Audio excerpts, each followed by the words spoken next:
Panel ചർച്ച സമാരംഭിക്കുന്നു. പുറപ്പാടിന്റെ പുസ്തകം, ലൈക്ക, ചോരശാസ്ത്രം, ദത്താപഹാരം, നിരീശ്വരൻ തുടങ്ങിയ നോവലുകളിലൂടെ മലയാള മനസ്സിൽ നിറഞ്ഞു നിൽക്കുന്ന വി.ജെ. ജെയിംസാണ് പാനൽ ചർച്ചയുടെ അധ്യക്ഷൻ. അനുഭവങ്ങളുടെ വ്യത്യസ്തമായ ഒരു ഭ്രമണപഥം തീർത്ത വി.ജെ. ജെയിംസിനെ അധ്യക്ഷ പ്രഭാഷണത്തിനായി സാദരം ക്ഷണിക്കുന്നു. യെല്ലൂരം എന്ന നോവലിലൂടെ മിത്തുകളുടെ യാഥാർത്ഥ്യങ്ങളുടെയും ഭൂപടം വരച്ചിട്ട നോവലിസ്റ്റ് കവി വി.ആർ. സന്തോഷിനെ പ്രഭാഷണത്തിനായി സാദരം ക്ഷണിക്കുന്നു.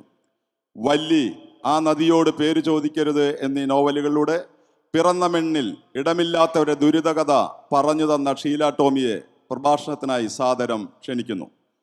മുക്തിവാഹിനി എന്ന നോവലിലൂടെ സ്ത്രീകളുടെ പ്രതിരോധത്തെ അടയാളപ്പെടുത്തിയ ജിസ ജോസ്, ഓർമ്മകളെയും അനുഭൂതികളെയും പെൺപക്ഷ രാഷ്ട്രീയ രചനയാക്കി മാറ്റുന്ന ജിസ ജോസിനെ പ്രഭാഷണത്തിനായി സാദരം ക്ഷണിക്കുന്നു.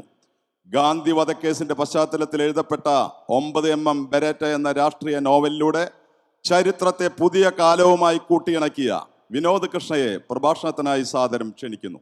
സിൻ എന്ന നോവലിലൂടെ മനുഷ്യാവസ്ഥകൾക്ക് കാലദേശാന്തരങ്ങൾക്കപ്പുറമുള്ള സാർവലൗകികതയുണ്ടെന്ന് ഓർമ്മിപ്പിച്ച എഴുത്തുകാരി ഹരിത സാവിത്രിയെ പ്രഭാഷണത്തിനായി സാദരം ക്ഷണിക്കുന്നു.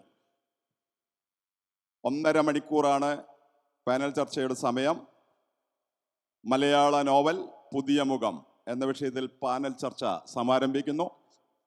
അധ്യക്ഷനെ ഹൃദയപൂർവ്വം ക്ഷണിക്കുന്നു.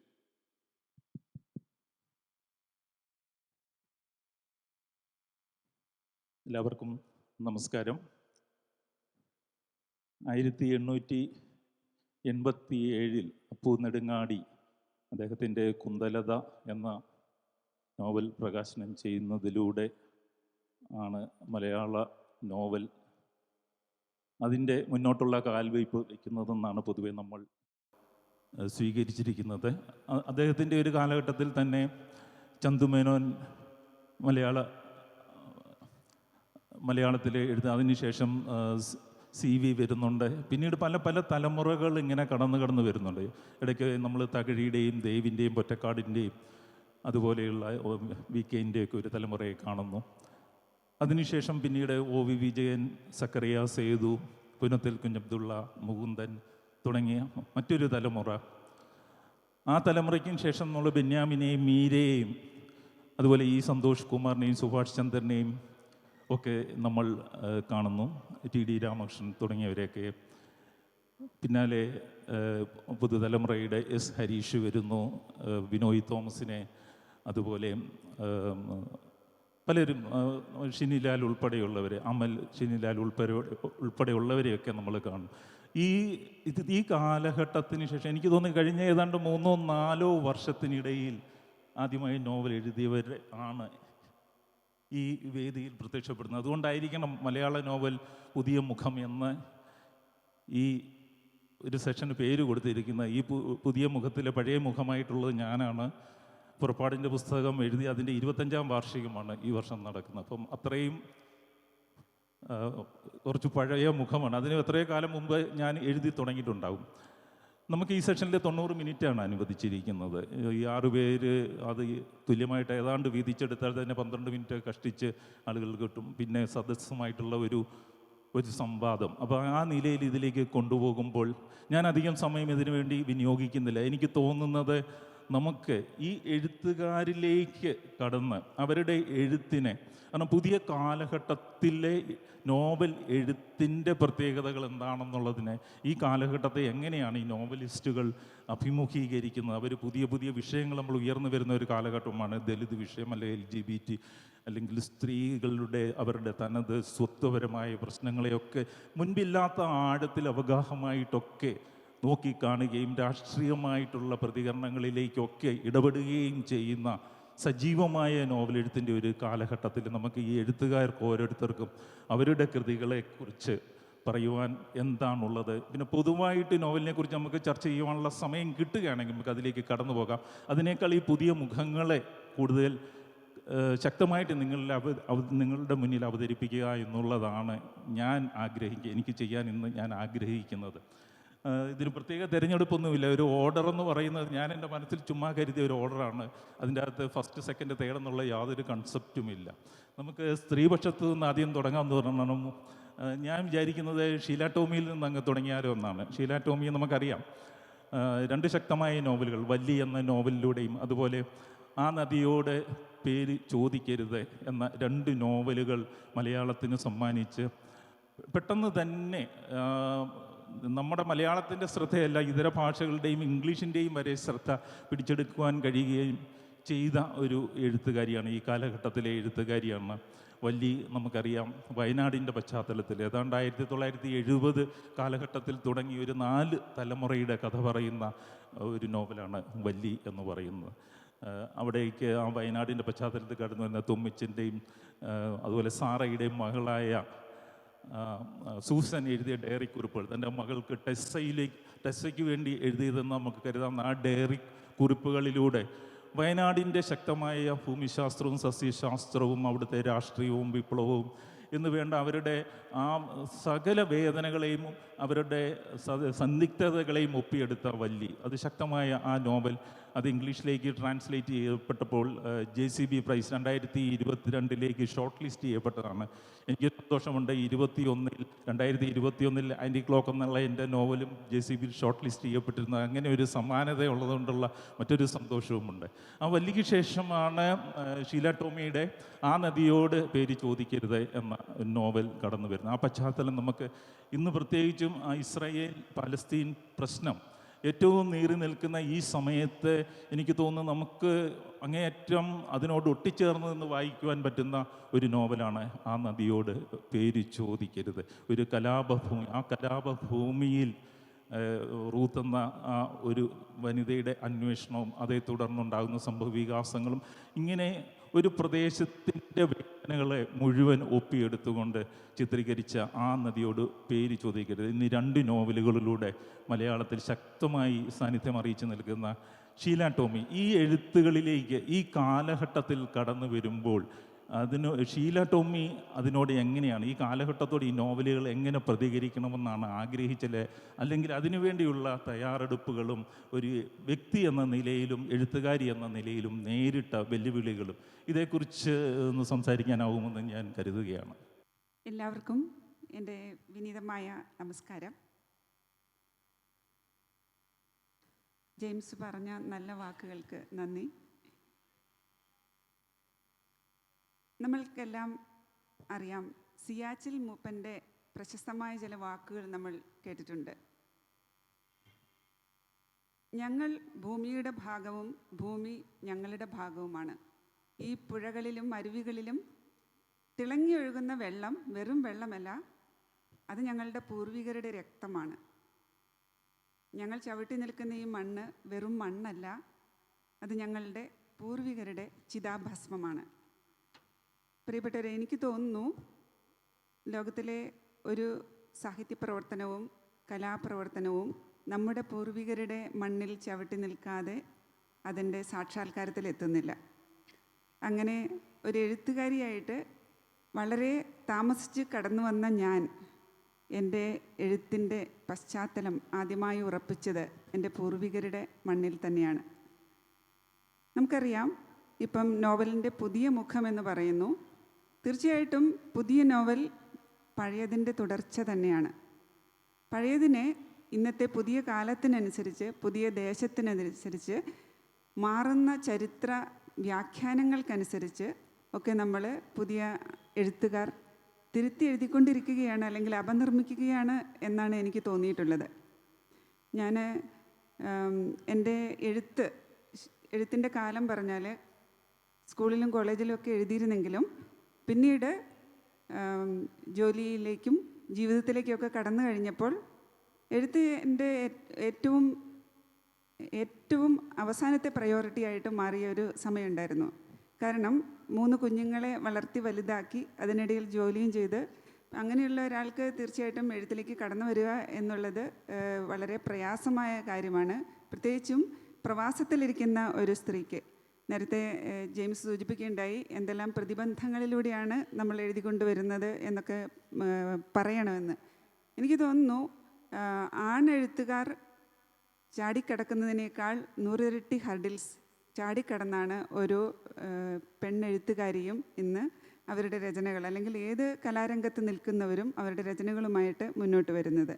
എന്നാൽ നമുക്കറിയാം, നമ്മൾക്ക് ആദ്യകാലം മുതൽ സരസ്വതി അമ്മ മുതൽ, അല്ലെങ്കിൽ ലളിതാംബിക അന്തർജനം മുതൽ, മാധവിക്കുട്ടി മുതൽ, നമ്മുടെ സാറാ ജോസഫ് മുതൽ KR മീര വരെ, അല്ലെങ്കിൽ ഒക്കെ എത്തി നിൽക്കുന്ന എഴുത്തുകാരികൾ ആ എഴുത്തിൽ അവരുടേതായ ഇരിപ്പിടം, അല്ലെങ്കിൽ അവരുടേതായ ശബ്ദം കേൾപ്പിക്കുവാൻ കാണിച്ച ആർജവം, അതൊക്കെ എന്നിലുള്ള വായനക്കാരിക്ക് വലിയ പ്രോത്സാഹനമായിരുന്നു. അപ്പം ഈ എഴുത്തിൻ്റെ ഒരു നിശബ്ദ കാലത്തും വായനയായിരുന്നു എന്നിലെ അക്ഷരങ്ങളെ തീർച്ചയായിട്ടും ജ്വലിപ്പിച്ച് നിർത്തിയിരുന്നത് എന്നെനിക്ക് തോന്നുന്നു. അപ്പം 10-20 വർഷമായി എൻ്റെ മനസ്സിൽ ഞാൻ എഴുതിക്കൊണ്ടിരുന്ന ഒരു പുസ്തകമാണ്, അല്ലെങ്കിൽ എൻ്റെ കുഞ്ഞുങ്ങളെയൊക്കെ വളർത്തിക്കൊണ്ടിരുന്ന സമയത്തെല്ലാം എൻ്റെ മനസ്സിലുണ്ടായിരുന്ന ചിന്തകളുടെയും സ്വപ്നങ്ങളുടെയും ഓർമ്മകളുടെയും എല്ലാം ഒരു പുസ്തകമാണ് വല്ലിയായിട്ട് 2019 പുറത്തു വന്നത്. നമുക്കറിയാം, നമ്മുടെ ദേശത്തോട്, നമ്മുടെ നാടിനോട്, നമ്മളാക്കിയ മനുഷ്യരോട്, പ്രകൃതിയോട്, പ്രപഞ്ചത്തോടെല്ലാം നമുക്കുള്ള മനസ്സിലുള്ള ഒരു കടപ്പാട്, അത് ആ ദേശത്തോടുള്ള, അല്ലെങ്കിൽ നമുക്ക് ചുറ്റുമുള്ളവരോടുള്ള നമ്മുടെ സ്നേഹമായി ഒക്കെ പുറത്തു വന്ന ഒരു പുസ്തകമാണ് വല്ലി എന്ന് പറയുന്നത്. അപ്പം വയനാടിൻ്റെ പശ്ചാത്തലമായിട്ട് ഞാനൊരു നോവൽ എഴുതാൻ തീരുമാനിച്ചപ്പോൾ എൻ്റെ മുന്നിലുണ്ടായിരുന്ന പ്രധാന വെല്ലുവിളി എന്ന് പറയുന്നത് വയനാട് പശ്ചാത്തലമായി അതുവരെ രചിക്കപ്പെട്ട വളരെ ക്ലാസിക്കായിട്ടുള്ള രചനകൾ തന്നെയാണ്.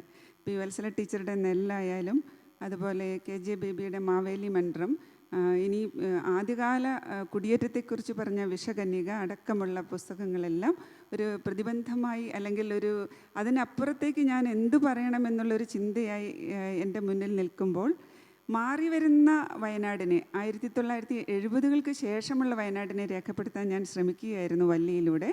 അപ്പോൾ തീർച്ചയായിട്ടും നേരത്തെ പറഞ്ഞതുപോലെ നമ്മളുടെ പിതാക്കന്മാരുടെ ഭൂമിയിൽ നിന്നും നമ്മൾ കണ്ടെടുക്കുന്ന ചില മിത്തുകൾ, ഇതുവരെ പറഞ്ഞതും പറയപ്പെടാത്തതുമായ മിത്തുകളും ചരിത്രങ്ങളും, അതുപോലെ തന്നെ അവരുടെ കഠിനമായ ജീവിത അവസ്ഥകളുടെ നമ്മൾക്ക് പറഞ്ഞു കേട്ട കഥകളും, ഒരു കുടിയേറ്റ ഗ്രാമത്തിൽ ഒരു വളരെ സാധാരണമായ ചുറ്റുപാടിൽ ജനിച്ചു വളർന്ന എനിക്ക് ഞാൻ നേരിൽ കണ്ട് അനുഭവിച്ച വ്യഥകളും എല്ലാം അടങ്ങുന്ന ഒരു പുസ്തകമായി അത് മാറുകയായിരുന്നു. അതോടൊപ്പം തന്നെ വയനാടാക്കി മാറ്റിയ ആരുടെ അധ്വാനം കൊണ്ടാണോ ഇന്നത്തെ വയനാട് രൂപപ്പെട്ടത്, ആ കാടിൻ്റെ മക്കളുടെ കഥയും അതിൽ ഉൾച്ചേരുകയായിരുന്നു. കാരണം ഇന്നും ഭൂമിക്ക് വേണ്ടി സമരം ചെയ്തുകൊണ്ടിരിക്കുന്ന, ഒരു തുണ്ട് ഭൂമിക്ക് വേണ്ടി ഇന്നും പോരാടിക്കൊണ്ടിരിക്കുന്ന മനുഷ്യരെ കൂടി അതിൽ ഉൾച്ചേർക്കേണ്ടതായിട്ടുണ്ട് എന്ന ഒരു വലിയ സത്യം അവിടെ അവശേഷിക്കുന്നുണ്ട്. അതിൽ നിന്നാണ് വല്ലി എന്ന പേര് തന്നെ നോവലിന് വന്നത്.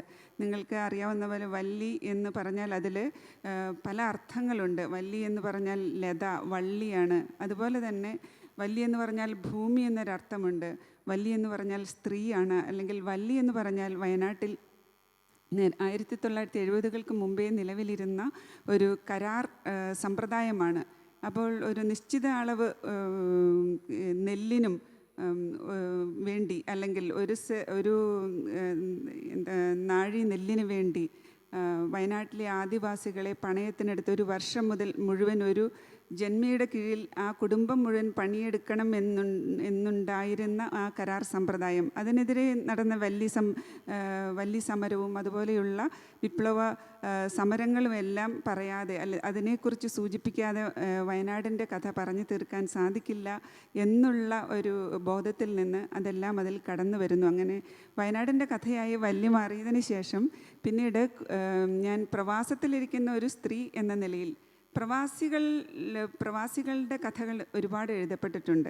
അപ്പോൾ അവിടെയെല്ലാം പ്രവാസത്തിലേക്ക് കടന്നു പോകുന്ന, അല്ലെങ്കിൽ ഇപ്പോൾ ഗൾഫ് പ്രവാസം പറഞ്ഞാൽ നമുക്കറിയാം, പത്തേമാരിക്കാലം മുതൽ ഗൾഫിലേക്ക് കടന്നു പോയ ആണുങ്ങളുടെ കഥകൾ, അല്ലെങ്കിൽ അവരുടേതായ ചിത്രങ്ങൾ ഒരുപാട് നമ്മൾ കാണുന്നു. പക്ഷേ പെൺപ്രവാസത്തിൻ്റെ കഥകൾ അധികം എഴുതപ്പെടുന്നില്ല. നിർമ്മലയൊക്കെ കാനഡയിലേക്കുള്ള പ്രവാസത്തിൻ്റെ കഥകൾ നോവലുകളാക്കി. പക്ഷേ പിന്നീട് ബെന്യാമിൻ്റെ നിശബ്ദ സഞ്ചാരങ്ങൾ വന്നു. അതിലാണ് ഒരു പ്രവാസത്തിലെ പെണ്ണിനെ അടയാളപ്പെടുത്തിയതായിട്ട് കണ്ടത്. പക്ഷെ പറയപ്പെടാത്ത ഒരുപാട് പെണ്ണനുഭവങ്ങളുണ്ട് എന്ന ഒരു കാഴ്ചപ്പാടിൽ നിന്ന് പ്രവാസത്തിലിരുന്ന് പല വനിതകളും അതിനെക്കുറിച്ചൊക്കെ എഴുതുന്നുണ്ടെങ്കിലും പലപ്പോഴും അത് മുഖ്യധാരയിലേക്ക് കടന്നു വരുന്നുണ്ടായിരുന്നില്ല. അപ്പോൾ ആ അവസരത്തിലാണ് പ്രവാസത്തിലെ പെണ്ണനുഭവങ്ങൾ എഴുതണമെന്നൊരു ചിന്തയിൽ നിന്ന് എഴുതി തുടങ്ങിയ ആ നദിയോട് പേര് ചോദിക്കരുത് എന്ന നോവൽ 2021 ചില പ്രത്യേക പരിതസ്ഥിതിയിൽ അന്ന് എൻ്റെ ജോലി സ്ഥലത്ത് ഒരു പിരിച്ചുവിടൽ നോട്ടീസ് വരികയും അന്ന് പലസ്തീനിയായ എൻ്റെ സഹപ്രവർത്തകയ്ക്ക് ജോലി നഷ്ടപ്പെടുകയും അപ്പോൾ ഞങ്ങൾക്ക് തിരിച്ചു പോകാൻ ഒരു മണ്ണില്ല, ഞങ്ങളെ കാത്തിരിക്കാൻ ആരുമില്ല എന്ന് അവൾ കരഞ്ഞു പറയുന്ന ഒരവസ്ഥയിൽ ഞാൻ ആലോചിക്കുകയായിരുന്നു, ഈ പ്രവാസത്തിലേക്ക് പോകുന്ന സ്ത്രീകൾ, കേരളത്തിൽ നിന്ന് പോകുന്ന സ്ത്രീകളുടെ വ്യഥകൾ എത്രയോ തുച്ഛമാണ്, അല്ലെങ്കിൽ നമ്മൾക്കൊന്നും സങ്കല്പിക്കാൻ കഴിയുന്നതിനപ്പുറമുള്ള കഷ്ടപ്പാടുകൾ സഹിക്കുന്ന ഒരു ജനവിഭാഗം നമുക്കിടയിലൂടെ നടന്നു പോകുന്നുണ്ട്. പലപ്പോഴും നമ്മളവരെ തിരിച്ചറിയുന്നില്ല, അല്ലെങ്കിൽ ഒരു ക്രിക്കറ്റ് സ്കോർ കാണുന്നത് പോലെ, അല്ലെങ്കിൽ അത് വളരെ ലാഘവത്തോടെ, അല്ലെങ്കിൽ നമ്മൾ യുദ്ധത്തിൻ്റെ കണക്കുകൾ നമ്മളിപ്പോൾ കാണുന്നു.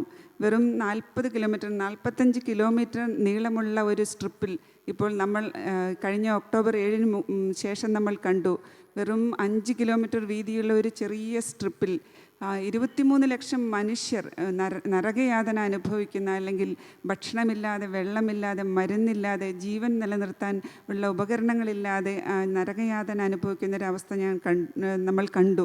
പക്ഷെ അതിനൊക്കെ മുമ്പ് ആ നദിയോട് പേര് ചോദിക്കരുത് എന്ന നോവൽ പിറന്നു വീഴാൻ കാരണം പ്രവാസത്തിലെ എൻ്റെ സഹപ്രവർത്തകരായ പലസ്തീനികളും അതുപോലെ അറബ് വംശജരും പറഞ്ഞു തന്ന പല അനുഭവങ്ങളുടെയും അവരുടെ കഷ്ടപ്പാടുകളുടെയും ഒക്കെ അവരോട് താതാത്മ്യം പ്രാപിക്കാനുള്ള ഒരു എളിയ ശ്രമമെന്ന നിലയിൽ ഞാൻ എഴുതി വെച്ചതായിരുന്നു. അതൊക്കെ ഒരു പ്രവചന സ്വഭാവത്തോടെ ഇന്നത് വന്നപ്പോൾ ശരിക്കും ഭയങ്കര എന്താ പറയുക, സങ്കടകരമായ ഒരു കാര്യമാണ് എന്ന് പറയാതിരിക്കാൻ പറ്റില്ല.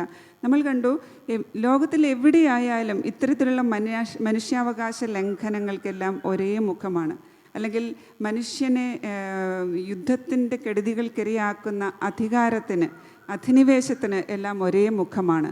അത് ഇന്ത്യയെന്നോ മ്യാൻമാർ എന്നോ ടർക്കി എന്നോ ഒന്നും അതിന് മാറ്റമില്ല. അത്തരത്തിലുള്ള അധിനിവേശത്തിനിരയാകുന്ന മനുഷ്യരോട് ഒട്ടി നിൽക്കാനുള്ള ഒരു ചെറിയ ശ്രമമെന്ന നിലയിൽ ഈ യുദ്ധത്തിനും അതിൻ്റെ കെടുതികൾക്കുമെല്ലാം ഇടയിൽ മനുഷ്യസ്നേഹത്തിൻ്റെ അഗ്നി സൂക്ഷിക്കുന്ന ഒരു ജനവിഭാഗം, അല്ലെങ്കിൽ ചില നല്ല മനസ്സുകൾ, അല്ലെങ്കിൽ ഇപ്പോഴും നിലനിൽക്കുന്നുണ്ട് എന്നുള്ള ഒരു ചിന്തയിൽ നിന്നാണ് ആ നദിയോട് പേര് ചോദിക്കരുത് എന്ന പുസ്തകം ഉറവെടുക്കുന്നത്. അതിൻ്റെ ടൈറ്റിൽ ഈ പറഞ്ഞതുപോലെ പ്രശസ്തനായ പലസ്തീനിയൻ കവി മഹ്മൂദ് ദർവീഷിൻ്റെ കവിതാശകലത്തോടുള്ള കടപ്പാടാണ്. അതിനുവേണ്ടി ശരിക്കും പറഞ്ഞാൽ ഞാൻ പലസ്തീനിൽ പോകാനുള്ള ഒരു ശ്രമം നടത്തിയെങ്കിലും അതിന് സാധിച്ചില്ല. ചില ടെക്നിക്കൽ പ്രോബ്ലംസൊക്കെ ഉണ്ടായി. പക്ഷേ ഒരു 6 മാസത്തോളം ആ സ്ഥലത്തെക്കുറിച്ചും അതിൻ്റെ പശ്ചാത്തലത്തെക്കുറിച്ചും അവരുടെ രാഷ്ട്രീയത്തെക്കുറിച്ചും ചരിത്രത്തെക്കുറിച്ചും അവരുടെ ജീവിത സാഹചര്യങ്ങളെക്കുറിച്ചും എല്ലാം വളരെ ആഴത്തിൽ പഠനം നടത്തിയതിന് ശേഷമാണ് അങ്ങനെ ഒരു സാഹസത്തിന് ഞാൻ മുതിർന്നത് തന്നെ. എന്നാൽ എനിക്കറിയാം, ലോകത്തിലെ 6000-ലധികം ഭാഷകൾക്കും ഒതുക്കാനാവാത്ത സങ്കടങ്ങൾ നിറഞ്ഞ ഒരു ജനവിഭാഗമാണ് അവർ. നമ്മളൊരിക്കലും ഒരു കൂടാരങ്ങളിൽ താമസിച്ചിട്ടില്ല, അല്ലെങ്കിൽ ഭക്ഷണത്തിന് വേണ്ടി ഒരു കഷണം ബ്രെഡിന് വേണ്ടി നമ്മളൊന്നും ഒരിക്കലും ക്യൂ നിന്നിട്ടില്ല, അല്ലെങ്കിൽ നമ്മൾ ഓക്സിജൻ കിട്ടാതെ നമ്മൾ ആശുപത്രികളിൽ പിടഞ്ഞു മരിക്കുന്ന പ്രിയപ്പെട്ടവരെ നമ്മൾക്ക് കണ്ടു നിൽക്കേണ്ടി വന്നിട്ടില്ല. അങ്ങനെയുള്ള നമുക്കൊരിക്കലും മനസ്സിലാവാത്ത ഒരുപാട് വേദനകൾ നിറഞ്ഞ മനുഷ്യരും ഈ ലോകത്തിലുണ്ട് എന്നുള്ള ഒരു ഓർമ്മപ്പെടുത്തലായിട്ടാണ്, അല്ലെങ്കിൽ അതിനോടുള്ള ഒരു താതാത്മ്യപ്പെടലായിട്ടാണ് ആ നദിയോട് പേര് ചോദിക്കരുത് എന്ന നോവൽ പിറന്നത്. പിന്നീട് സംസാരിക്കാം. വളരെ മനോഹരമായി ഷീല ടോമി തൻ്റെ എഴുത്ത് ജീവിതത്തെ നമുക്ക് പറഞ്ഞു തരികയുണ്ടായി. ഏതാണ്ട് 10 വർഷം മനസ്സിൽ കൊണ്ടു നടന്ന അല്ലെങ്കിൽ മനസ്സിൽ എഴുതിയിട്ട നോവലാണ് വല്ലി എന്ന് ഷീല ടോമി പറയുമ്പോൾ എനിക്ക് ഓർമ്മ വരുന്നത്, ഞാൻ ഏതാണ്ട് 12 വർഷം കൊണ്ട് പൂർത്തീകരിച്ച നോവലാണ് 25 വർഷം മുൻപ് പ്രസിദ്ധീകൃതമായ പുറപ്പാടിൻ്റെ പുസ്തകം. അപ്പോൾ ഒരു എഴുത്തുകാരിക്ക് ഈ എത്ര തീവ്രമായ അനുഭവ തലത്തിലൂടെ കടന്നുപോയാൽ ഒരു കൃതി പൂർത്തിയാക്കാനാവൂ എന്നുള്ളതിൻ്റെ ഒരു ദർശനമായിരുന്നു നമുക്ക് അവിടെ നിന്ന് കിട്ടിയത്. നമുക്ക് സാധാരണ നമ്മൾ ഈ ശാസ്ത്രത്തിൽ 2 തരത്തിലുള്ള അനാലിസിസുകളെ കുറിച്ച് പറയാറുണ്ട്. ഒന്ന് മൈക്രോസ്കോപ്പിക് അനാലിസിസ്, അതുപോലെ മാക്രോസ്കോപ്പിക് അനാലിസിസ് എന്ന് പറയുന്നത്. മാക്രോസ്കോപ്പിക് എന്ന് പറഞ്ഞാൽ ഒരു പ്രദേശത്തെ അല്ല ഒരു സിസ്റ്റത്തെ നമ്മൾ അതിൻ്റെ ടോട്ടാലിറ്റിയിൽ മൊത്തത്തിൽ നമ്മളതിനെ നോക്കി കാണുന്ന ഒരു കാഴ്ചയാണ് അതിൻ്റെ.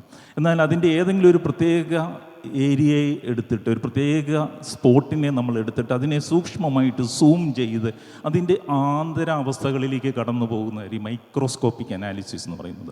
ഒരുപക്ഷേ ഷീല ടോമിയുടെ എഴുത്ത് കൂടുതലും മൈക്രോസ്കോപ്പിക്, കാരണം ഒരു പ്രദേശത്തെ കല്ലുവയൽ എന്ന പ്രദേശത്തെ വല്ലിയിലൂടെയും അല്ലെങ്കിൽ ഇസ്രയേലിൻ്റെ ആ പാലസ്തീൻ പ്രശ്നങ്ങളുടെ ആ പ്രദേശത്തെയും മൊത്തത്തിൽ അനലൈസ് ചെയ്യുകയും അതിൻ്റെ കൂട്ടത്തിൽ തീർച്ചയായിട്ടും മൈക്രോസ്കോപ്പിക്കായിട്ടുള്ള ഒരുപാട് ഗവേഷണങ്ങൾ നടത്തുകയും ചെയ്തിട്ടുണ്ട്.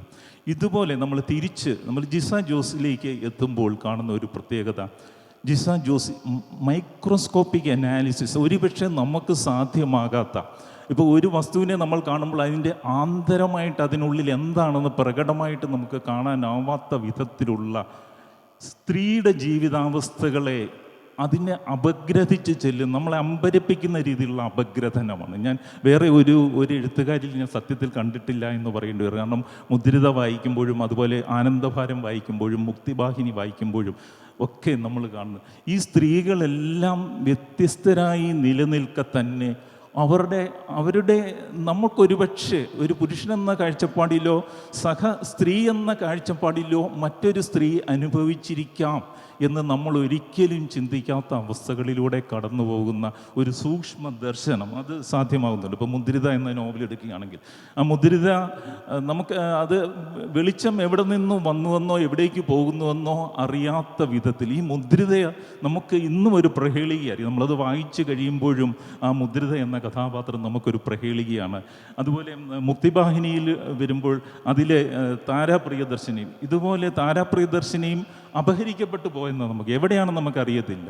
ഇങ്ങനെ അപഹരിക്കപ്പെട്ടു പോയ സ്ത്രീകൾ അവർ സ്വയം വീണ്ടെടുക്കുന്നതിൻ്റെ ശക്തമായ കഥകൾ കൂടിയാണ് ഈ മുക്തിവാഹിനിയിൽ. അതുപോലെ ആനന്ദഭാരത്തിലെ കഥാപാത്രം രത്നമേഖല എന്ന കഥാപാത്രം വിപിനൻ, വിനോദിനി, അതുപോലെ അവളുടെ കൂട്ടുകാരിയായിട്ട് വരുന്ന പരിമളം, ഈ കഥാപാത്രങ്ങളുടെയൊക്കെ ഉള്ളറകളിലൂടെയുള്ള ഈ സഞ്ചാരം സത്യം പറയാം അമ്പരപ്പിക്കുന്ന ആ സഞ്ചാരം എങ്ങനെയാണ് ഈ ഒരു നോട്ടക്കാഴ്ചയിലൂടെ പ്രത്യേകിച്ചും സ്ത്രീകൾ ഈ പുരുഷന്മാരെ അനലൈസ് ചെയ്യുന്നുണ്ട്, പക്ഷേ ഈ സ്ത്രീകളുടെ അപഗ്രഥനം, സ്ത്രീ മനസ്സിൻ്റെ, സ്ത്രീ പ്രശ്നങ്ങളുടെ, അവരുടെ ശാരീരികവും മാനസികവും ആത്മീയവുമായ സർവ്വ അന്തരാളങ്ങളിലൂടെയും കടന്നു പോകുന്ന ഈ ഒരു അവഗാഹമായ യാത്ര എങ്ങനെയാണ് സാധ്യമാകുന്നത്? അതേക്കുറിച്ച് സംസാരിക്കുമോ? എല്ലാവർക്കും നമസ്കാരം. ഒരുപാട് സന്തോഷം ഇത്രയും നല്ല വാക്കുകൾക്ക്. അപ്പോൾ പൊതുവെ ഞാൻ എൻ്റെ നോവലുകളെക്കുറിച്ച് പറയുന്നതിന് മുൻപ് വേറെ 1-2 കാര്യം സൂചിപ്പിക്കുകയാണ്. ഒന്നാമത് ഈ വേദി ഇവിടെ ഒരു 3 സ്ത്രീകളും 3 പുരുഷന്മാരുമാണ്. അപ്പോൾ എനിക്ക് തോന്നുന്നത് ഞാൻ പല കഥകളിലും ഗീതാഹരിണിയൊക്കെ ഒരു കഥ ഓർമ്മിക്കുകയാണ്. വെച്ചാൽ ഇതുപോലെ ആണുങ്ങൾ മാത്രമുള്ളൊരു വേദിയിൽ ഒറ്റപ്പെട്ടിരിക്കേണ്ടി വരുന്ന സ്ത്രീകളുടെ അനാഥത്വം, അവരനുഭവിക്കുന്ന അന്യവൽക്കരണം, അതിനെക്കുറിച്ച് അത്തരം പ്രതിസന്ധികൾ. അപ്പം എനിക്ക് തോന്നുന്നു പുതിയ കാലം സ്ത്രീകളെ കൂടുതലായിട്ട് അംഗീകരിക്കുന്നുണ്ട്. മലയാളത്തിലെ പ്രത്യേകിച്ചും നോവലിൻ്റെ പുതിയ മുഖം എന്ന് പറയുമ്പോൾ ഞാനടക്കം ഈ 3 പേര് ഇവിടെ ഇരിക്കുന്നു എന്നുള്ളത് വളരെ അഭിമാനമുള്ള ഒരു കാര്യമാണ്. ഇപ്പോൾ ഷീല പറഞ്ഞ പോലെ ഒരുപാട് കാലം ബ്രേക്ക് എന്നുവെച്ചാൽ പുതിയ മുഖം എന്ന് പറയുമ്പോൾ എൻ്റെ അടുത്ത് ഒരാൾ ചോദിച്ചതാണ്, നിങ്ങൾ പുതിയ ആളുകൾ എന്നുവെച്ചാൽ പുതിയ മുഖം എന്ന് പറയുമ്പോൾ വളരെ ചെറുപ്പക്കാരായിട്ടുള്ള ആൾക്കാരെയൊക്കെ ആയിരിക്കാം ചിലപ്പം ഓഡിയൻസ് പ്രതീക്ഷിക്കുക എന്നുള്ള രീതിയിൽ എന്നോട് ഒരാൾ പറഞ്ഞു, തമാശയായിട്ട് പറഞ്ഞതാണ്. അപ്പോൾ എനിക്ക് തോന്നുന്നു നോവലിൻ്റെ പുതിയ മുഖം എന്ന് പറയുന്നത് ഏറ്റവും പുതിയത് വളരെ വൈകി എഴുതാൻ തുടങ്ങിയവരാണ്. ഇപ്പോൾ നേരത്തെ പറഞ്ഞു കഴിഞ്ഞു 20-നൊക്കെ ശേഷമാണ് നമ്മളുടെയൊക്കെ നോവലുകൾ വന്നിട്ടുള്ളത്. അപ്പോൾ മലയാള നോവലിൻ്റെ പുതിയ മുഖം എന്ന് തന്നെ അതും ഞാൻ അഭിമാനത്തോടെ പറയുകയാണ്. നമ്മളെല്ലാവരും മലയാള നോവലിന് ഒരു പുതിയ ഭാവുകത്വം ഏതെങ്കിലുമൊക്കെ രീതിയിൽ തന്നവരാണെന്നുള്ളത് തന്നെ പറയുന്നു. അപ്പോൾ സ്ത്രീകളുടെ കാര്യത്തിൽ പ്രത്യേകിച്ചും അവരൊരു വലിയ ബ്രേക്കിന് ശേഷമാണ് മിക്കവാറും, ചെറുപ്പത്തിലൊക്കെ എഴുതിയിട്ടുണ്ടാവാം, അതിനുശേഷം ഒരു വലിയ ബ്രേക്കൊക്കെ വന്നതിന് ശേഷമാണ് ഇപ്പോൾ ഷീല പറഞ്ഞു പ്രയോറിറ്റി എന്ന് പറയുന്നത് വളരെ പ്രധാനപ്പെട്ടതാണ്. വെച്ചാൽ നമുക്ക് മറ്റു പരിഗണനകൾ വരുന്നു. മാത്രമല്ല എനിക്ക് തോന്നുന്നു പഴയ കാലം എന്ന് പറയുന്നത് അറിയപ്പെടാതിരിക്കുക എന്നുള്ളത് സ്ത്രീകളെ സംബന്ധിച്ച് വലിയൊരു ഗുണമായിട്ട് കരുതിയിരുന്ന കാലം പോലുമുണ്ട്. അപ്പോൾ അത്തരമൊരു കാലത്തു നിന്നൊക്കെയാണ്, അല്ലെങ്കിൽ അതിൻ്റെയൊക്കെ കുറച്ച് അവശിഷ്ടങ്ങൾ ബാക്കിയുണ്ടായിരുന്ന ഒരു കാലത്തു നിന്നാണ് നമ്മളൊക്കെ വളർന്ന് അല്ലെങ്കിൽ വലുതായി വരുന്നത്. വലുതാവ് മീൻസ് ആ ഒരു കാലത്താണ് നമ്മൾ തുടങ്ങിയതെന്ന് വേണമെങ്കിൽ പറയാം. അപ്പോൾ മുൻഗണനകൾ മറ്റ് കാര്യങ്ങൾക്കാണ്. എഴുത്ത് വായന എന്നൊക്കെ പറയുന്നത് വളരെ അപ്രധാനമായ കാര്യമാണ് സ്ത്രീകളെ സംബന്ധിച്ച്. അതുകൊണ്ട് തന്നെ എഴുതുക എന്നുള്ളത് തന്നെ പലരും പറഞ്ഞ കാര്യമാണ്, സ്ത്രീകളെ സംബന്ധിച്ച് ഒരു വിധ്വംസക പ്രവർത്തനമാണ് എന്ന് പറയാറുണ്ട്. അപ്പോൾ സ്വാഭാവികമായിട്ട് എനിക്ക് തോന്നുന്നു പുരുഷന്മാരെക്കാൾ ഇരട്ടി അധ്വാനിച്ചിട്ടാണ് സ്ത്രീകൾ അവരുടെ എഴുത്തുകൾ പുറത്തേക്ക് കൊണ്ടുവരുന്നത്. അത് മാനസികമാവാം, പലതരത്തിലുള്ള പ്രതിസന്ധികളെ അതിജീവിച്ചിട്ട് വേണം സ്ത്രീകൾക്ക് എഴുതാൻ എന്നുള്ളത് ഒട്ടും സംശയമില്ലാത്ത കാര്യമാണ്. അപ്പോൾ ഞാൻ എപ്പോഴും എഴുത്ത് വായന ഇതൊക്കെ ആയിട്ട് ബന്ധപ്പെട്ട് എന്തു പറയുമ്പോഴും എനിക്ക് ഏറ്റവും അധികം റിലേറ്റ് ചെയ്യാൻ പറ്റുന്നത് സരസ്വതി അമ്മ എന്നുള്ള എഴുത്തുകാരിയാണ്. വളരെ പണ്ട് എഴുതിയ 1940കളിൽ കഥ എഴുതിയ ആളാണ്. പക്ഷെ ഇപ്പോഴും അവരുടെ പറയുന്ന കാര്യങ്ങൾ വളരെ പ്രസക്തമായിട്ട് തോന്നാറുണ്ട്. അപ്പോൾ അവരുടെ ഒരു കഥയുണ്ട്, അവരുടെ കഥയെഴുത്ത്. 3 സ്ത്രീകൾ ചേർന്നിട്ട് ഒരു കഥ എഴുതാൻ ശ്രമിക്കുന്നതാണ് അതിൻ്റെ ചുരുക്കം. അപ്പോൾ 3 സ്ത്രീകൾക്കും അവരുടേതായ താല്പര്യങ്ങളുണ്ട്, അവരുടേതായ പ്രതിസന്ധികളുണ്ട്. അവസാനം ആ കഥ പാതി വഴിക്ക് നിലച്ചു പോകുന്നതാണ്. എന്നുവെച്ചാൽ ഒരിക്കലും സ്ത്രീകൾക്ക് അങ്ങനെ ഒരു കഥയെഴുത്ത് പൂർത്തീകരിക്കാൻ പറ്റുന്നില്ല. അതിനോട് ബന്ധപ്പെടുത്തി വേറൊരു കാര്യം കൂടി പറയാം. ഒരു സ്വവർഗ സഹൃദയ മണ്ഡലം അതെപ്പോഴും പുരുഷന്മാർക്ക് കൂടുതലായിട്ട് ആ ഒരു സപ്പോർട്ട് എപ്പോഴും പുരുഷന്മാർക്ക് ഉണ്ടാവും. സ്ത്രീകളുടെ എഴുത്ത് മിക്കവാറും അവരുടെ ഒരു വളരെ സ്വകാര്യമായിട്ടുള്ളൊരു കാര്യമാണ്. അത് ചിലപ്പോൾ വീട്ടുകാർ പോലും കാണണമെന്നോ അറിയണമെന്നോ ഇല്ല. പലപ്പോഴും എനിക്ക് തോന്നുന്നു സോഷ്യൽ മീഡിയ ഒക്കെ വന്നതുകൊണ്ടാണ് സ്ത്രീകൾക്ക് കുറച്ചും കൂടി സ്വതന്ത്രമായിട്ട്, കുറച്ചും കൂടി ആത്മവിശ്വാസത്തോടെ അവളെ തന്നെ പ്രദർശിപ്പിക്കാൻ, അവളെ തന്നെ ഒരു സെൽഫ് പബ്ലിഷിംഗ് എന്ന രീതിയിൽ സ്വയം പ്രദർശിപ്പിക്കാനും സ്വയം പ്രകടിപ്പിക്കാനുമുള്ള അവസരങ്ങൾ കിട്ടുന്നത്. അപ്പോൾ അത്രയും കാര്യങ്ങൾ ആമുഖമായിട്ട് പറയുകയാണ്. അപ്പോൾ എൻ്റെ നോവലുകളെക്കുറിച്ച് എനിക്ക് ഏറ്റവും അതിനെക്കുറിച്ച് സംസാരിക്കാൻ വളരെ മടിയുള്ള ഒരാളാണ് ഞാൻ. അതെങ്ങനെ സംഭവിച്ചു പോയി എന്നല്ല ഞാൻ പറയുന്നത്. ഇപ്പോൾ മുദ്രിത എൻ്റെ ആദ്യത്തെ നോവലാണ്, 2021 അത് വരുന്നത്. അപ്പോൾ വളരെ കാലം നമ്മുടെ മനസ്സിലുണ്ടാവും. ചെറുപ്പത്തിൽ കഥാമത്സരങ്ങൾക്കൊക്കെ എഴുതിയിട്ടുണ്ട്. പക്ഷേ ഒരു നോവൽ എഴുതുക എന്നുള്ളത് ഒരിക്കലും ഞാൻ സ്വപ്നത്തിൽ പോലും വിചാരിച്ചൊരു കാര്യമല്ല. കാരണം ഒരു വലിയ ക്യാൻവാസിൽ ഒരുപാട് കാര്യങ്ങൾ ആദ്യമധ്യാന്ത പൊരുത്തത്തോടെയൊക്കെ എഴുതാൻ പറ്റുക എന്നുള്ളത് എന്നെ സംബന്ധിച്ച് അസാധ്യമായിട്ടുള്ള കാര്യം എന്നാണ് ഞാൻ വിചാരിച്ചിരുന്നത്. പക്ഷെ മുദ്രിത ഒരു ചെറുകഥയായിട്ടാണ് ഞാൻ സങ്കല്പിച്ചത്. ഒരു യാത്ര ചെയ്യാൻ പറ്റാത്തൊരു സ്ത്രീ, പക്ഷെ അവളുടെ ഉള്ളിൽ വന്യമായിട്ടുള്ള വെറും ഒരു ടൂറിസ്റ്റ് സ്പോട്ടുകൾ പോയി കാണുക എന്നുള്ളതല്ല, വളരെ വന്യമായിട്ടുള്ള യാത്ര. ഒറീസ എന്നുള്ള സ്ഥലം വളരെ യാദൃച്ഛികമായിട്ട് വന്നതാണ്. ഒറീസയിലേക്ക് തന്നെ അവർ പോകണമെന്ന് ഞാൻ എഴുതാൻ തുടങ്ങുമ്പോൾ ആലോചിച്ചിട്ടില്ല. പക്ഷേ ചിത്രോൽപ്പല എന്നുള്ള നദിയുടെ പേര് എങ്ങനെയോ മനസ്സിലുണ്ടായിരുന്നു. അപ്പോൾ ആ ഇഷ്ടം കൊണ്ട്, ആ പേരിനോടുള്ള ഇഷ്ടം കൊണ്ട് ആണ് ഞാൻ ചിത്രോൽപ്പല എവിടെയുള്ള നദിയാണെന്ന് അന്വേഷിച്ചതും അത് ഒറീസയിലാണെന്ന് മനസ്സിലാക്കിയതും. അപ്പോൾ ഒറീസയെക്കുറിച്ച് കൂടുതൽ വായിച്ചപ്പോൾ അവിടെ ഒരുപാട് സ്ത്രീകളുടെ ഉത്സവങ്ങൾ, വളരെ സ്ത്രീകൾക്ക് പ്രാധാന്യമുള്ള മാഘസപ്തമിയൊക്കെ പോലത്തെ ഒരുപാട് ഉത്സവങ്ങൾ അവിടെ ഉണ്ടെന്ന് മനസ്സിലായി. അപ്പോൾ സ്വാഭാവികമായിട്ടും നമുക്ക് തോന്നും അവിടേക്ക് തന്നെയാണ് ഇവർ പോവേണ്ടത് എന്ന് തോന്നും. അപ്പോൾ അത് മുദ്രിത എന്നുള്ളത് വേണമെങ്കിൽ ഒരു ഫാൻറ്റസി ആവാം, അല്ലെങ്കിൽ മുദ്രിത ഒരിക്കലും യാത്ര ചെയ്യാൻ പറ്റാത്ത, വീടിന് വെളിയിലേക്ക് ഇറങ്ങാൻ പറ്റാത്ത ഒരു സ്ത്രീ സങ്കല്പിച്ചുണ്ടാക്കുന്ന യാത്രകൾ. എനിക്ക് തോന്നിയത് എല്ലാ സ്ത്രീകളുടെ മനസ്സിലും അങ്ങനെ ഒരു യാത്രാ മോഹി ഉണ്ടെന്നാണ് തോന്നുന്നത്. അവർക്ക് യാത്ര ചെയ്യാനുള്ള അവസരങ്ങൾ വളരെ പരിമിതമാണ്. ഇപ്പോൾ ഈ ഒരു കാലത്തെക്കുറിച്ചല്ല ഞാൻ പറയുന്നത്. അപ്പോൾ പൊതുവെ സ്ത്രീകൾക്ക്, ഇപ്പം വ്യക്തിപരമായിട്ട് എൻ്റെയും കൂടി അനുഭവമാണ്, നമുക്ക് യാത്ര എന്ന് പറഞ്ഞാൽ പെട്ടെന്ന് ഒരു പെട്ടിയെടുത്ത് അല്ലെങ്കിൽ ഒന്നും എടുക്കാതെ ഇട്ട ഉടുപ്പോടെ ചാടിയിറങ്ങി പോകാൻ പറ്റുന്ന ഒന്നല്ല സ്ത്രീകളെ സംബന്ധിച്ച് ഒരു യാത്രയും. അപ്പോൾ പലപ്പോഴും നമ്മുടെ സുഹൃത്തുക്കൾ തന്നെ പറയാറുണ്ട്, പെട്ടി പാക്കിങ്ങും അത് തിരിച്ചു വന്നിട്ട് അത് അൺപാക്കിങ്, അത് രണ്ടും ആലോചിക്കുമ്പോൾ യാത്രയെ പോകണ്ടെന്ന് തോന്നുന്നു. എന്നുവെച്ചാൽ വീട്ടിലുള്ള മുഴുവൻ ആൾക്കാരുടെയും സാധനങ്ങൾ മുഴുവൻ അലക്കി തേച്ച് വേണ്ടതെല്ലാം പെട്ടിയിൽ പാക്ക് ചെയ്തിട്ട് വേണം അവർക്ക് പോവാൻ. അപ്പോൾ അങ്ങനെയൊക്കെയുള്ള ബുദ്ധിമുട്ടുകൾ, പലതരത്തിലുള്ള ബുദ്ധിമുട്ടുകൾ. പക്ഷെ അവർക്ക് യാത്ര ചെയ്യണം എന്നുള്ള ആഗ്രഹമുണ്ട്. ഇപ്പോൾ നോവലിൽ സഞ്ചാരിണി ദീപ്ത എന്ന് പറയുന്ന, സഞ്ചരിക്കാത്ത ദീപ്ത ആലോചിക്കുന്നുണ്ട്. യാത്ര ചെയ്യുന്നവരെ കാണുമ്പോൾ തന്നെ മനസ്സിലാവും അത്രയും ഒരു അനായാസത, ഒരു കണ്ടു തീരാത്ത ഒരു കാഴ്ചയുടെ മധുരം, അതിൻ്റെ ആലസ്യം, അവരുടെ ബോഡി ലാംഗ്വേജ് തന്നെ അങ്ങനെയാണ്. അത് കാണുമ്പോൾ തിരിച്ചറിയാൻ പറ്റും. ഒരിക്കലും ഇങ്ങനെ ബസ് ലേറ്റ് റെയിൽവേ സ്റ്റേഷനിലുമൊക്കെ അവിടെ അത്തരം ആൾക്കാരെ കാണാറുണ്ട്. അപ്പോൾ വണ്ടി ലേറ്റ് ആവുന്നതിനെക്കുറിച്ച് പരിതപിച്ചുകൊണ്ട് ശപിച്ചുകൊണ്ട് ഇരിക്കുന്നവരെ പോലെ അല്ല ഒരിക്കലും യാത്ര ചെയ്യുന്നവർ.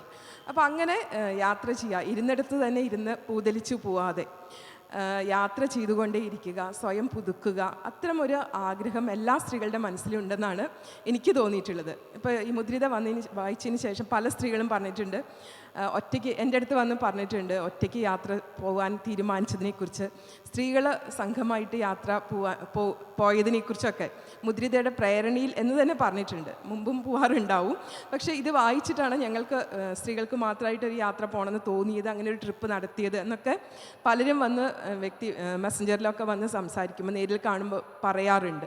അപ്പോൾ അത് ഭയങ്കര ഒരു സന്തോഷമാണ്. അപ്പോൾ എനിക്ക് ഈ കഥാപാത്രങ്ങളുടെ കുറിച്ച് തോന്നിയിട്ടുള്ളത്, എനിക്കൊരു സ്ത്രീ ആയതുകൊണ്ട് സ്ത്രീകളെ കൂടുതൽ മനസ്സിലാവും എന്നാണ് തോന്നുന്നത്. അപ്പോൾ നമ്മൾ മനഃപൂർവ്വം ഈ ഒരു സ്ത്രീയെക്കുറിച്ച് ഇങ്ങനെയൊക്കെ എഴുതാം എന്ന് വിചാരിച്ച് തുടങ്ങുന്നതല്ല. എനിക്ക് തോന്നിയിട്ടുള്ളത്, അതൊരു കംഫർട്ട് സോണാണ്, ഞാൻ എപ്പോഴും പറയാറുണ്ട്. ഒരു സ്ത്രീ ആയതുകൊണ്ട് കുറച്ചുകൂടി എനിക്ക് അവരുടെ ചിന്തകൾ മനസ്സിലാക്കാൻ പറ്റും. ഇങ്ങനെയൊക്കെ ആയിരിക്കാം. എപ്പോഴും നമ്മൾ പുരുഷന്മാർ സൃഷ്ടിച്ചിട്ടുള്ള സ്ത്രീകൾ ശരിക്കുള്ളതല്ല എന്നല്ല ഞാൻ പറയുന്നത്, പക്ഷെ അവരെപ്പോഴും ഒരു കാഴ്ചക്കാരെ പോലെയാണ് സ്ത്രീകളുടെ മനസ്സും സ്ത്രീകളെയും കാണുന്നത്. അപ്പോൾ മാറി നിന്ന് കാണുകയാണ് ചെയ്യുന്നത്. അപ്പോൾ എനിക്കൊരു സ്ത്രീ ആയതുകൊണ്ട് അവരുടെ ഉള്ളിലേക്കും മനസ്സിലേക്കും ഒക്കെ കുറച്ചും കൂടി കടന്നു ചെല്ലാൻ സാധിച്ചേക്കും. ഇത്തരം സാഹചര്യങ്ങളിൽ എപ്പോഴും എനിക്ക് എപ്പോഴും എൻ്റെ അടുത്ത് പലരും ചോദിച്ചിട്ടുള്ളൊരു കാര്യമാണ് സ്ത്രീകൾക്കിടയിലെ വിദ്വേഷം, അവർക്കിടയിലുള്ള അസൂയ, അത്തരം കാര്യങ്ങൾ. വെച്ചാൽ സ്ത്രീകൾ തമ്മിൽ ഭയങ്കര സുഹൃത്ത് ബന്ധമാണ്, അവർ ഭയങ്കര അമ്മ, സഹോദരി, അങ്ങനത്തെയൊക്കെ റോളുകളിൽ സ്ത്രീകൾ വളരെ ത്യാഗിനികളാണ്. അപ്പോൾ അങ്ങനെയല്ല, അവർ യഥാർത്ഥത്തിൽ അങ്ങനെയല്ല എന്ന് തന്നെയാണ് എനിക്ക് തോന്നുന്നത്. ഒരു സ്ത്രീ എന്നുള്ള നിലയിൽ അമ്മ, അങ്ങനെ എല്ലാ രീതിയിലും എനിക്കത് പറയാൻ പറ്റും. അവരുടെ ഉള്ളിലും ഇത്തരം വികാരങ്ങളുണ്ട്. അപ്പോൾ സ്ത്രീകൾക്കിടയിൽ ഉള്ള നീരസം, അവർക്കിടയിലുള്ള സ്നേഹം, അതൊക്കെ വളരെ വ്യക്തമായിട്ട് ഒരു സ്ത്രീ എന്നുള്ള നിലയിൽ കൂടുതലായിട്ട് അറിയാൻ പറ്റും, അനുഭവിച്ച് തന്നെ അറിയാൻ പറ്റും എന്നാണ് തോന്നുന്നത്. ഈ കഥാപാത്രങ്ങളൊന്നും എൻ്റെ മുൻപിൽ അവർക്കൊന്നും മാതൃകകളില്ല, പക്ഷേ അവരുടെ ഏതെങ്കിലുമൊക്കെ അംശങ്ങൾ ഏതെങ്കിലുമൊക്കെ ആയിട്ട് എനിക്ക് അവർ പരിചയമുണ്ട്. അപ്പോൾ അവരെക്കുറിച്ച് എഴുതുമ്പോൾ അവർ ഇത്തരം സന്ദർഭങ്ങളിൽ ഇങ്ങനെയൊക്കെ ആയിരിക്കും ചിന്തിക്കുക എന്ന് ഞാൻ ആലോചിക്കുകയാണ് ചെയ്യുന്നത്, അത് എഴുതുകയാണ് ചെയ്യുന്നത്. സോണിയ റഫീഖിൻ്റെ ഒരു നോവലിലാണ്, പെൺകുട്ടികളുടെ വീട് എന്നുള്ള നോവലിലാണ് പറയുന്നത്, ലോകത്ത് എല്ലാ മനുഷ്യർക്കും ഒരു ഭാഷ മതിയായിരുന്നു എന്ന് പറയുന്നുണ്ട്. അപ്പോൾ പക്ഷികൾക്കും മൃഗങ്ങൾക്കും ഒക്കെ എല്ലായിടത്തും ലോകം മുഴുവൻ ഒരേ ഭാഷയാണ്, അതേപോലെ മനുഷ്യർക്കും ഒരു ഭാഷ മതിയായിരുന്നു എന്നൊരു കഥാപാത്രം ആലോചിക്കുന്നുണ്ട്. അപ്പോൾ എനിക്ക് തോന്നിയിട്ടുള്ളത് ലോകത്ത് എല്ലായിടത്തും സ്ത്രീകൾക്ക് ഒരു ഭാഷയാണുള്ളത്. അവരനുഭവിക്കുന്ന ദുരന്തങ്ങൾക്കും ദുരിതങ്ങൾക്കും സന്തോഷങ്ങൾക്കും ഒക്കെ സമാനതകളുണ്ട്.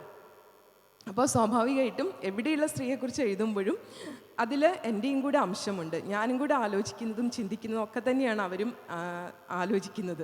അപ്പോൾ അതുകൊണ്ട് തന്നെ അത് പകർത്തുക എന്നുള്ളത് എന്നെ സംബന്ധിച്ച് വളരെ എളുപ്പമായിട്ട് എനിക്ക് തോന്നാറുണ്ട്. അപ്പോൾ സ്ത്രീകളുടെ മനസ്സിലൂടെയുള്ള സഞ്ചാരം എനിക്ക് വളരെ ഇഷ്ടമാണ്.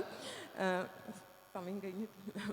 ചിലപ്പോൾ ഈ ചില ആളുകൾ പറയുന്നത് ഞാൻ കേട്ടിട്ടുണ്ട്, പെണ്ണുങ്ങൾ എന്താ എഴുതുക, മാധവിക്കുട്ടിക്ക് ശേഷം മാധവിക്കുട്ടി എല്ലാം എഴുതിയിട്ടുണ്ടല്ലോ, അതിനുശേഷം പുതിയ പെണ്ണുങ്ങൾ എന്താ എഴുതുന്നത് എന്ന് ഞാൻ ചോദ്യം നേരിട്ട് കേട്ടിട്ടുണ്ട്. കുറച്ച് പ്രേമം, കുറച്ച് വാട്സാപ്പ്, ഒരു കാമുകൻ, അങ്ങനത്തെ കാര്യങ്ങളൊക്കെ അല്ലാതെ, അവിഹിതം, അത്തരം കാര്യങ്ങളല്ലാതെ പെണ്ണുങ്ങൾക്ക് എന്താ എഴുതാനുള്ളത് എന്ന് ചോദിക്കാം. പക്ഷെ ഒരു പുരുഷൻ്റെ എഴുത്തിനെക്കുറിച്ച് ഇങ്ങനത്തെ ചോദ്യം ഉണ്ടാവില്ല. ബഷീറെല്ലാം എഴുതിയിട്ടുണ്ടല്ലോ, തകഴിയെല്ലാം എഴുതിയിട്ടുണ്ടല്ലോ, പിന്നെ നിങ്ങൾ എന്താ എഴുതുന്നതെന്നുള്ളൊരു ചോദ്യം ഒരിക്കലും ഉണ്ടാവില്ല. അപ്പോൾ എനിക്ക് തോന്നുന്നത്, ഞാനൊരു സ്ത്രീപക്ഷം പറയല്ല, പക്ഷെ അതൊക്കെ വളരെ സ്വാഭാവികമായിട്ട് നമ്മളുടെ ചിന്തകളിൽ തന്നെയുള്ളൊരു കാര്യമാണ്. അപ്പോൾ അതിനെയൊക്കെ അതിജീവിക്കുക, മറികടക്കുക, അതിനെ പ്രതിരോധിക്കുക എന്നുള്ളത് സ്ത്രീകളെ സംബന്ധിച്ച്, അതാണ് ഞാൻ ആദ്യം പറഞ്ഞത്, എഴുത്ത് തന്നെ അവളെ സംബന്ധിച്ച് കൂടുതൽ അധ്വാനമാണ്. ഏറ്റവും നല്ല സമയമൊന്നും എഴുതാൻ കിട്ടിയെന്ന് വരില്ല. ഏറ്റവും നല്ല ആദ്യം തന്നെ ഇതിൻ്റെ ഡ്രാഫ്റ്റും ഇതൊന്നും വായിച്ച് കറക്ഷനും അത്തരം കാര്യങ്ങളൊന്നും നിർദ്ദേശിക്കാനുള്ള ഏറ്റവും നല്ല വായനക്കാരെ, സുഹൃത്തുക്കളെയൊന്നും ആദ്യം കിട്ടിയെന്ന് വരില്ല. പലപ്പോഴും പ്രസാധകരായിരിക്കും, എഡിറ്ററായിരിക്കും ആദ്യം അവളുടെ എഴുത്ത് വായിക്കുന്നത്. മിക്കവാറും എൻ്റെ കാര്യത്തിൽ അങ്ങനെയാണ്. അപ്പോൾ അത്തരം തിരുത്തലുകളും വിലയിരുത്തലുകളും ഒന്നും ഇല്ലാതെയാണ് നമ്മൾ വായനക്കാരുടെ മുമ്പിലേക്ക് വരുന്നത്. അപ്പോൾ ഒരുപാട് പ്രതിസന്ധികളുണ്ട്. എഴുത്തുകാരിയാവുക എന്നുള്ളതും പ്രതിസന്ധിയാണ്. എഴുതിയത്, ആ സൃഷ്ടി, അത് എങ്ങനെ വായിക്കപ്പെടുന്നു, എങ്ങനെ വിലയിരുത്തപ്പെടുന്നു, അതും പ്രധാനപ്പെട്ടതാണ്. അപ്പോൾ എനിക്ക് ഞാൻ ആദ്യം പറഞ്ഞു തുടങ്ങിയത് അതാണ്. സ്ത്രീകൾ, മാധവിക്കുട്ടി എല്ലാം എഴുതി കഴിഞ്ഞു, ഈ പുതിയ പെണ്ണുങ്ങൾക്ക് ഒന്നും എഴുതാനില്ല, അല്ലെങ്കിൽ അവരെ അനുകരിക്കുകയാണെന്നൊക്കെയുള്ള ആരോപണങ്ങളെ വളരെ ക്രിയാത്മകമായിട്ട് സ്ത്രീകൾ മറികടക്കുന്നുണ്ട്. അതിൻ്റെ തെളിവാണ് ഇപ്പോൾ ഇവിടെ ഇരിക്കുന്ന 3 സ്ത്രീകളും തന്നെ ഞാൻ വിചാരിക്കുന്നു. മലയാളത്തിലെ നോവലിൻ്റെ പുതിയ മുഖം എന്ന് പറയുന്നത് എല്ലാ മേഖലകളിലേക്കും സ്ത്രീകൾ വളരെ ശക്തമായിട്ട് കടന്നു വരുന്നുണ്ട്. എഴുത്തിൻ്റെ മേഖലകളിൽ ഇപ്പോൾ പ്രാദേശികമായിട്ടുള്ള സംസ്കൃതി, വല്ലി പോലത്തെ നോവലുകൾ, അതേപോലെ തന്നെ അവിടെ നിന്നുകൊണ്ട് തന്നെ ഗ്ലോബലായിട്ടുള്ള ഇഷ്യൂസ് ചർച്ച ചെയ്യാൻ പറ്റുന്നുണ്ട്. വലിയ പാരിസ്ഥിതിക പ്രശ്നങ്ങളും ഒക്കെ ലോകം മുഴുവനുള്ള പ്രശ്നങ്ങളാണ്. പക്ഷേ ഈ വയനാടിൻ്റെ ഒരു പശ്ചാത്തലത്തിൽ നിന്നുകൊണ്ട് അത്തരം കാര്യങ്ങളെക്കുറിച്ച് പറയാൻ പറ്റുന്നു. അതേപോലെ അപരിചിതമായിട്ടുള്ള ഭൂമികകളിലേക്ക് വളരെ സധൈര്യം സ്ത്രീകളുടെ എഴുത്ത് കടന്നു ചെല്ലുന്നുണ്ട്. സിൻ പോലത്തെ നോവലുകൾ, ആ നദിയോട് പേര് ചോദിക്കുക, അതൊക്കെ ഉദാഹരണമാണ്. അപ്പോൾ മലയാളത്തിലെ ഏറ്റവും ശക്തമായിട്ടുള്ള എഴുത്തിൻ്റെ ഒരു മുഖം എന്ന് പറയുന്നത് ഞാൻ സ്ത്രീകളുടെ തന്നെയാണെന്നാണ് എൻ്റെ ഒരു, നിങ്ങളുടെ ഒന്നും എഴുത്തിനെ മോശമായിട്ട് പറയുന്നതല്ല, പക്ഷെ മുൻപില്ലാത്ത വിധം സ്ത്രീകളുടെ എഴുത്ത് വളരെ അതിശക്തമായിട്ട് വരുന്നുണ്ട്. വ്യത്യസ്തമായിട്ടുള്ള അനുഭവ തലങ്ങൾ അത് ആവിഷ്കരിക്കുന്നുണ്ട്. എനിക്ക് തോന്നുന്നു നല്ല രീതിയിലുള്ള വായന മാത്രമാണ് ഇനി ശരിക്കും ആവശ്യമുള്ളത്. ആ പെണ്ണുങ്ങളുടെ എഴുത്ത് എന്നുള്ള ഒരു രീതിയിൽ മാറ്റി നിർത്താതെ, തരം താഴ്ത്താതെ അതിനെ കൃത്യമായിട്ട് വായിക്കുക, പിന്തുടരുക. ശരിക്കും നിങ്ങളെ വിസ്മയിപ്പിക്കുന്ന അനുഭവ ലോകം ആ നോവലുകളിലുണ്ട് എന്നുള്ളത് എനിക്ക്, എൻ്റെ നോവലുകൾ ഒഴിവാക്കിയാൽ തന്നെ എനിക്ക് മറ്റു നോവലുകൾ വെച്ചിട്ട് തീർച്ചയായിട്ടും പറയാൻ പറ്റും. അത് വളരെ ഒരുപാട് സന്തോഷമുള്ള കാര്യമാണ് ഒരു സ്ത്രീ എന്നുള്ള നിലയിൽ. എന്നെ സംബന്ധിച്ച് ഞാൻ വളരെ വൈകി എഴുത്തിൽ വന്ന ആളാണ്. കുറച്ച് സമയം 3-4 വർഷമേ ആയിട്ടുള്ളൂ, 4ാമത്തെ വർഷമാണെന്ന് വേണമെങ്കിൽ പറയാം. അപ്പോൾ ആ ഒരു കുറഞ്ഞ സമയം കൊണ്ട് ഇത്രയും നോവലുകൾ എഴുതാൻ പറ്റി എന്നുള്ളതും എന്നെ സംബന്ധിച്ച് വളരെ വ്യക്തിപരമായിട്ടുള്ളൊരു അഭിമാനം തന്നെയാണ്. അത് വായിക്കപ്പെടുന്നു, കുറച്ച് പേരെങ്കിലും അത് വായിക്കുന്നു, അത് ചർച്ച ചെയ്യുന്നു എന്നുള്ളതും സന്തോഷകരമായിട്ട് തന്നെ കാണുന്നു.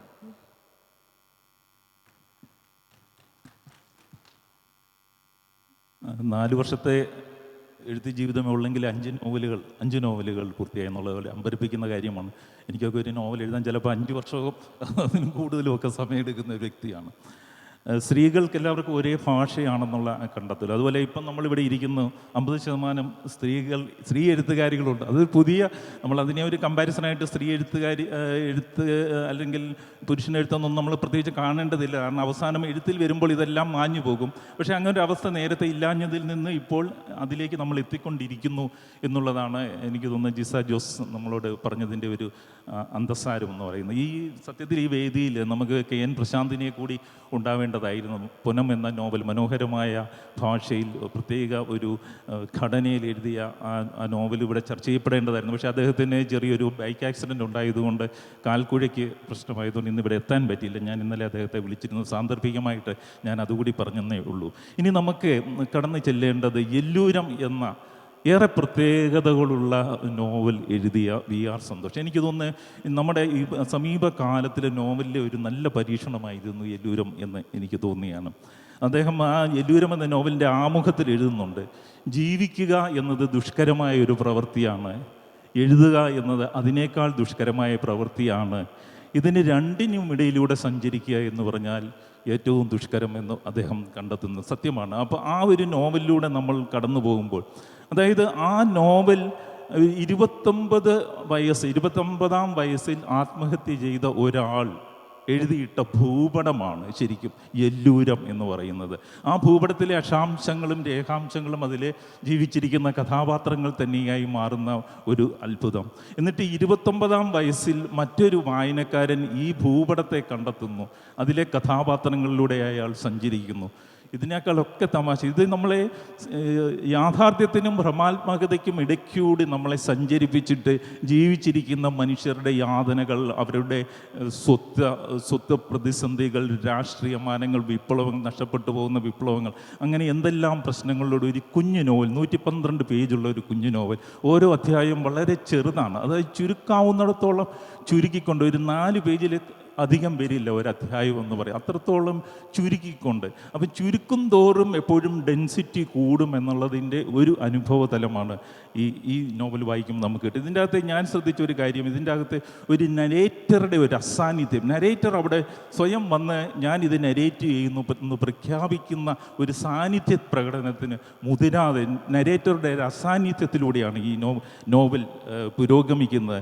അതുപോലെ ഏറ്റവും അമ്പരപ്പിക്കുന്ന ഒരു കാര്യമുണ്ട്, ഈ ആത്മഹത്യ ചെയ്തയാൾ 29-ാം വയസ്സിൽ ഭൂപടം നിർമ്മിച്ച് ആത്മഹത്യ ചെയ്തയാൾ പിന്നീട് തിരിച്ചു വരികയാണ് തൻ്റെ ഭൂപടം തിരിച്ചെടുക്കാൻ. കാരണം ഈ ഭൂപടത്തിൽ അതിൻ്റെ നാരുപടലങ്ങളായി കിടന്ന ജീവിതങ്ങൾ, അല്ലെങ്കിൽ ആ ഭൂപടത്തിൽ അദ്ദേഹം പ്രതീക്ഷിച്ച ഒരു സമത്വം ഇല്ലാതെ വരുമ്പോൾ ഈ ഭൂപടം തിരിച്ചെടുക്കാനായിട്ട് അദ്ദേഹം കടന്നു വരുന്നു. അതുപോലെ അവസാനത്തെ അധ്യായത്തിലെത്തുമ്പോൾ ഈ ഭ്രമാത്മകതയിൽ നിന്ന് ജീവിതത്തിൻ്റെ ഒരു ദാർശനികതയിലേക്ക് തന്നെ ഈ നോവൽ സഞ്ചരിക്കുന്ന ഒരു അത്ഭുതവും സംഭവിക്കുന്നുണ്ട്.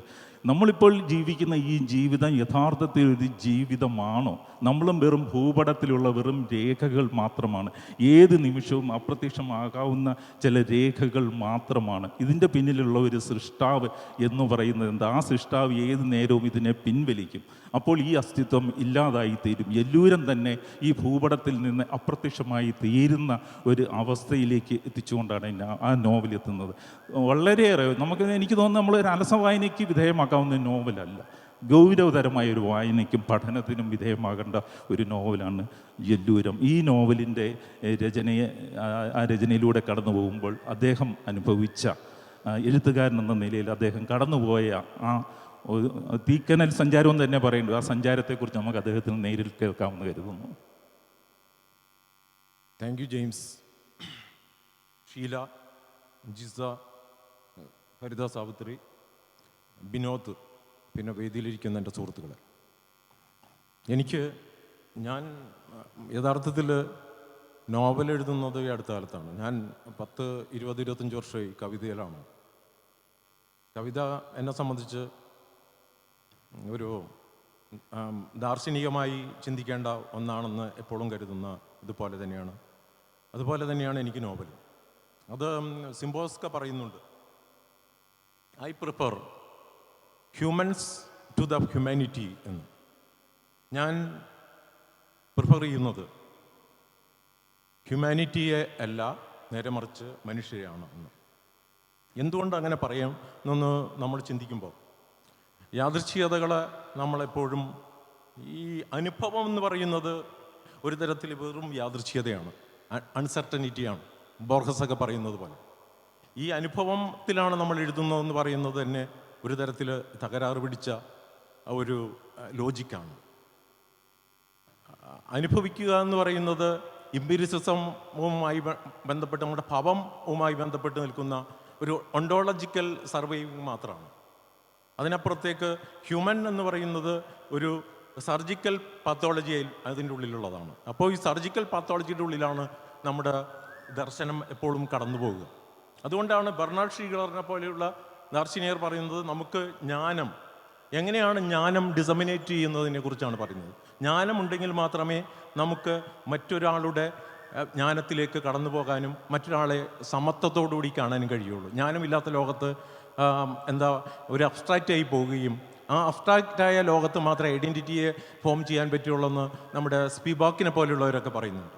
ഐഡൻറ്റിറ്റി ഫോം ചെയ്യുന്നത് എപ്പോഴും യഥാർത്ഥത്തിലെ ഐഡൻറ്റിറ്റി ആയിട്ട് നിലനിൽക്കാൻ പറ്റുന്ന അബ്സ്ട്രാക്റ്റായ ഒരു ദേശീയതയ്ക്കുള്ളിലാണെന്ന് അവരെല്ലാവരും പറയുന്നുണ്ട്. അതേപോലെ നമ്മൾ ദർശിക്കപ്പെടുന്ന ലോകത്ത് എപ്പോഴും നമ്മുടെ ഒരു ഭാഷ ഒരിക്കൽ പോലും ദർശിക്കപ്പെടുന്ന ലോകത്തിൻ്റെതായ ഭാഷയാകാൻ പാടില്ല എന്നും വിശ്വസിക്കുന്ന ഒരാളാണ്. അതുകൊണ്ട് ഞാൻ ഏറ്റവും കൂടുതൽ ഈ മലയാളത്തിൽ ഇഷ്ടപ്പെടുന്ന എഴുത്തുകാർ ഒ.വി. വിജയൻ, പിന്നെ നമ്മുടെ ആനന്ദ്, പിന്നെ പട്ടത്തുള്ള കരുണാകരൻ, പിന്നെ ബി.പി. ശിവകുമാർ, അതുപോലെയുള്ള ദാർശനിക മണ്ഡലങ്ങളെ എടുത്ത് പ്രയോഗിക്കാൻ കഴിയുന്ന അവരെയാണ്. അതുപോലെ എനിക്ക് ഇംഗ്ലീഷിലും യൂറോപ്യൻ എഴുത്തുകാരിൽ അലാഹ കാർപ്പൻറ്റിയർ, ലാറ്റിൻ അമേരിക്കക്കാരനായ അലാഹ കാർപ്പൻറ്റിയർ, ഇപ്പോഴൊക്കെ നമ്മൾ വായിക്കേണ്ട ഒരു പുസ്തകമാണ് റീസൺ ഓഫ് സ്റ്റേറ്റ് എന്ന് പറയുന്ന പുസ്തകം.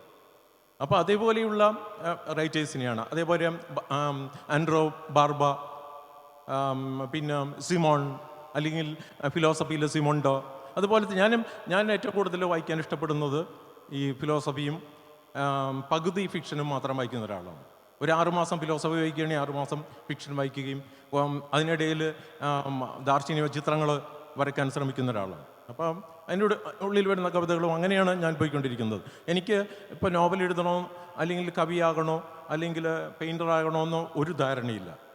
എന്ന് വെച്ചിട്ടുണ്ടെങ്കിൽ നമ്മളെപ്പോഴും ഒരു മിക്സഡ് കൾച്ചറിൻ്റെ ഉള്ളിലാണ് നിൽക്കുന്നത്. പണ്ടാണ് പറയുന്ന ലോകത്ത് നമ്മൾ കഥാകൃത്തായിരിക്കുക, നോവലിസ്റ്റായിരിക്കുക, അല്ലെങ്കിൽ ചിത്രകാരനായിരിക്കുക എന്ന് പറയുന്നത്. ഈ യൂറോപ്പിലെ പല റൈറ്റേഴ്സിനെ നമ്മൾ നോക്കിക്കഴിഞ്ഞാൽ ഇപ്പോൾ എഴുതുന്ന ഇപ്പം ആൻഡ്രോ ബാർബ, എനിക്ക് നേരിട്ട് ഇമെയിൽ ബന്ധമുള്ള ഒരു റൈറ്ററാണ് ആൻഡ്രോ ബാർബ. ആൻഡ്രോ ബാർബയുടെ ഇലുമിനസ് റിപ്പബ്ലിക് എന്ന് പറയുന്ന നോവലെടുത്ത് നമ്മൾ വായിക്കുമ്പോൾ നമ്മൾ വായിക്കേണ്ടതാണ്. അവൾ ഫിലോസഫിയാണ് പഠിച്ചിട്ടുള്ളത്. ലോകത്തെല്ലാവരും തന്നെ ഇപ്പോൾ ഫിലോസഫി പഠിച്ചിട്ടുള്ള ആൾക്കാരാണ് നോവൽ എഴുതാൻ പോകുന്നത്. ഇപ്പം നിസാറൊക്കെ ഈ അടുത്ത കാലത്ത് പറയുന്നുണ്ട്, നിസാർ അഹമ്മദ് പറയുന്നുണ്ട് നോവൽ എഴുതണം എന്ന് പറയുന്നുണ്ട്. കാരണം ഫിലോസഫി എന്ന് വെച്ചിട്ടുണ്ടെങ്കിൽ നമുക്ക് ഫിലോസഫൈസ് ചെയ്യാൻ കഴിയുക എന്നുള്ളതാണ് ഏറ്റവും വലിയ നമ്മുടെ ഒരു ആർജിക്കുന്ന ഒരു സൈദ്ധാന്തിക ലോകം തന്നെ ഫിലോസഫിയുടെ തന്നെയാണ്.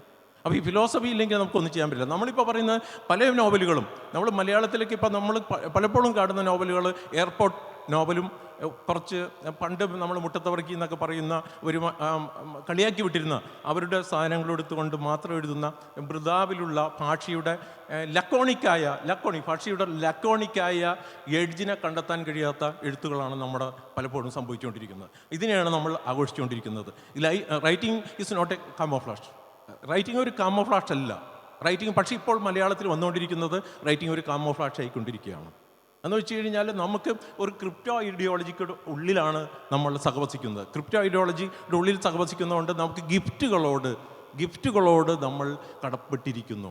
നമ്മുടെ എഴുത്തുകാർ പലരും ഗിഫ്റ്റിനോട് കടപ്പെട്ടിരിക്കുന്നത്. ദെറീദ പറഞ്ഞിട്ടുണ്ട്, ഗിഫ്റ്റ് വാങ്ങുന്ന ഒരാൾക്ക് ഒരിക്കൽ പോലും മറ്റൊന്ന് പറയാൻ കഴിയില്ല. നേരെ മറിച്ച് ഗിഫ്റ്റിൻ്റെ ഓറിയൻറ്റേഷനുള്ളിൽ മാത്രമേ ജീവിക്കാൻ കഴിയുള്ളൂ. അവൻ സത്യം പറയില്ല എന്നാണ് പറയുന്നത്. ഇത് ഞാൻ പറയുന്നതല്ല, ദെറീദ നിങ്ങൾക്ക് വായിക്കാം. നിങ്ങൾക്ക് ദെറീദയുടെ ഗിഫ്റ്റിനെ കുറിച്ചുള്ള ലേഖനം നമ്മുടെ സൈറ്റിൽ ഇപ്പോൾ അടിച്ചാലും കിട്ടും. നിങ്ങൾക്ക് വായിച്ചു നോക്കാൻ കഴിയുന്ന ഒരു സാധനമാണ്. അപ്പോൾ ഇത്തരത്തിലുള്ള നമ്മുടെ ലോകത്തിനിടയിൽ നമ്മളെങ്ങനെയാണ് ഏറ്റവും ദാർശനികമായിരിക്കുക, ഏറ്റവും ഷഫലായിരിക്കുക, ഏറ്റവും മിനിമലായിരിക്കുക എന്ന് പറയുന്നത്. മിനിമൽ ഈ ഡഗ്നി ഡഫിനെ പോലെയുള്ള ശില്പികളൊക്കെ പറയുന്നത് നമ്മളിപ്പോൾ വയോ ആർട്ടിൻ്റെ ആൾക്കാരാണ്. അവർ ആർട്ടുണ്ടാക്കുന്നത് നമ്മുടെ ലാബറട്ടറിക്കുള്ളിലാണ്. അവർ മനുഷ്യ മാംസം ഉപയോഗിച്ച് കലയുണ്ടാക്കുന്ന കാലിഫോർണിയയിലെ ഒരു ആർട്ടിസ്റ്റ് കൂടിയാണ് അവർ. മനുഷ്യ മാംസത്തിൻ്റെ ഉള്ളിൽ നിന്നാണ് അവർ കലയെ സമൂഹത്തിൻ്റെ കലയാക്കി മാറ്റുന്നത്. എന്നിട്ട് അവർ പറയും, അവരൊരു വളരെ പ്രശസ്തമായ ഒരു ശില്പമുണ്ട്, ക്രൈയിങ് ബുക്ക് എന്ന് പറയുന്നത്. ഇത് നിങ്ങൾക്ക് കാണാൻ പറ്റും, നിങ്ങൾക്ക് അടിച്ചു നോക്കിയാൽ കാണാൻ പറ്റും.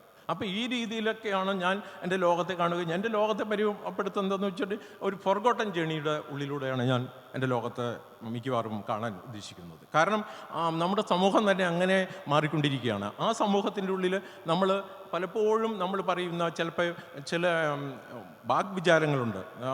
ഒട്ടും ദാർശനികമല്ലാത്ത, ഒട്ടും എന്താ പറയുക, നമ്മുടെ നോസ്റ്റിക്കൽ ട്രാപ്റ്റിറ്റ്യൂഡിൻ്റെ ഉള്ളിലാണ് നമ്മൾ ജീവിക്കുന്നത്. ഒരുതരം ജ്ഞാനപരമായ അധപ്പതനത്തിൻ്റെ ഉള്ളിലാണ് നമ്മൾ ജീവിക്കുന്നത്. ജ്ഞാനപരമായ അധപ്പതനം ഉണ്ടാകുമ്പോൾ, അതുകൊണ്ടാണ് 21 നമ്മുടെ കോവിഡ് വരുമ്പോൾ ബെർണാഡ് ഷീഗലറെ പോലെയുള്ളവർ ആത്മഹത്യ ചെയ്യുന്നത്. അവർക്ക് വിദ്യാർത്ഥികൾക്ക് അവരുടെ വിദ്യാലയങ്ങളിലേക്ക് പോകാൻ കഴിയില്ല.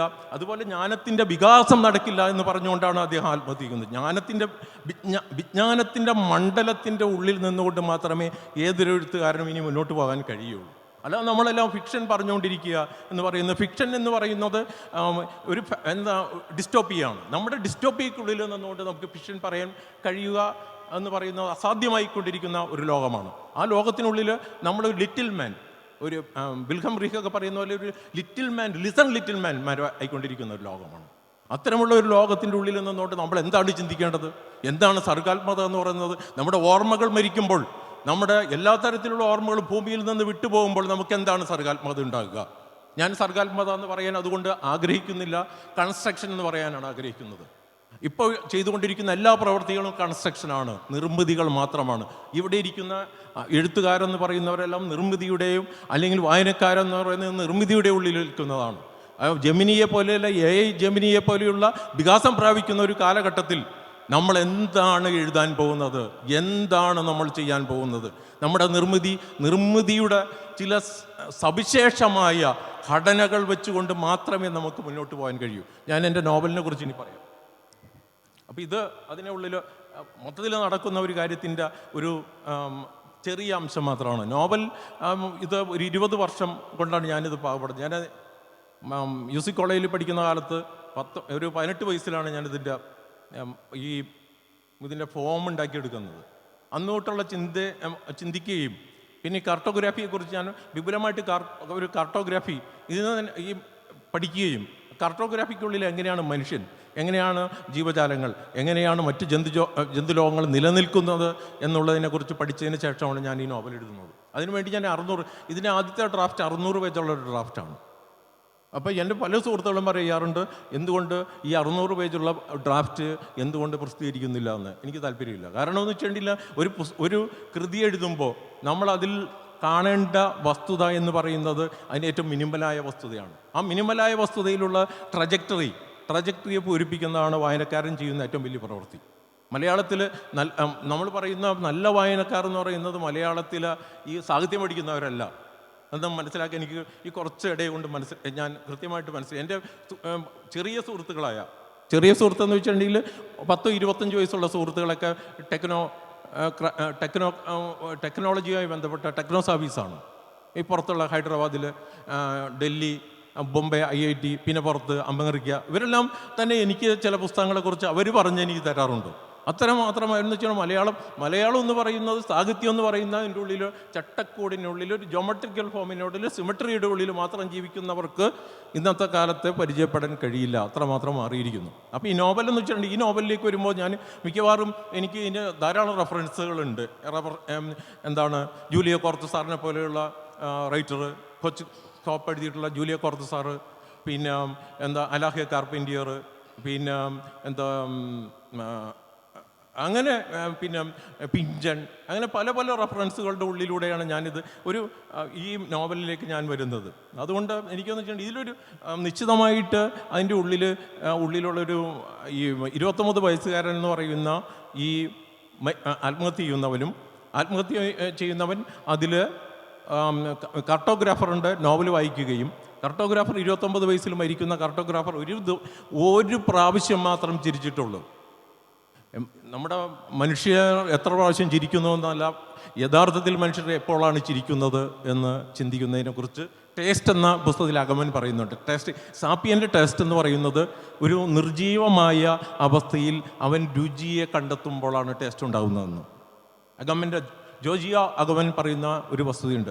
അപ്പോൾ ഈ രീതിയിലെല്ലാം തന്നെ ഞാൻ ധാരാളം ഡ്രാഫ്റ്റുകൾ എടുത്തുകൊണ്ട് എഴുതിയ ഒരു നോവലാണത്.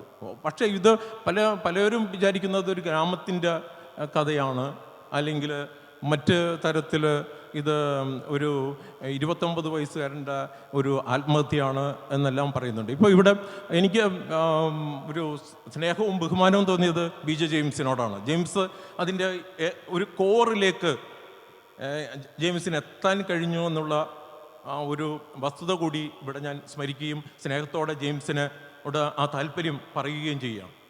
അപ്പോൾ എന്ന് വെച്ചിട്ടുണ്ടെങ്കിൽ ഇതിൻ്റെ ഉള്ളിലേക്ക് പോകുമ്പോൾ മനുഷ്യൻ എന്ന് പറയുന്നത് മിക്കവാറും ഒരു നിമിഷത്തിൽ അവനില്ലാതെയാകാം, പ്രപഞ്ചത്തിൻ്റെ ഉള്ളിലേക്ക് പോകാം. അതേപോലെ കാസ്റ്റിൻ്റെ അനിഹിലേഷനിലൂടെ മാത്രമാണ്. ഇപ്പം അംബേദ്കറിനെ പോലുള്ളവർ പറയുന്നുണ്ട്, ആ നോവൽ അവസാനിക്കുന്ന കാസ്റ്റിൻ്റെ അനിഹിലേഷൻ എന്ന് പറയുന്ന അനിഹിലേഷൻ്റെ പുസ്തകത്തിൻ്റെ ഒരു പേജ് ജലപ്പരപ്പിൽ കടന്നു ഇങ്ങനെ അലയടിച്ചാണ് ആ നോവലിനെ അവസാനിക്കുന്നത്. അപ്പോൾ ഈ രീതിയിലെല്ലാം അതിൽ ധാരാളം റെഫറൻസ് പോയിന്റുകളിലൂടെ കടന്നു പോകുമ്പോൾ നമുക്ക് അത്തരത്തിലുള്ള നോവലുകളോട് താല്പര്യമില്ലായ്മ വളരെ ഇതുണ്ട്. നമ്മുടെ മനസ്സിപ്പോഴും വണ്ടിപ്പറമ്പന്മാർ നമ്മളൊരിക്കലും വായിക്കില്ല.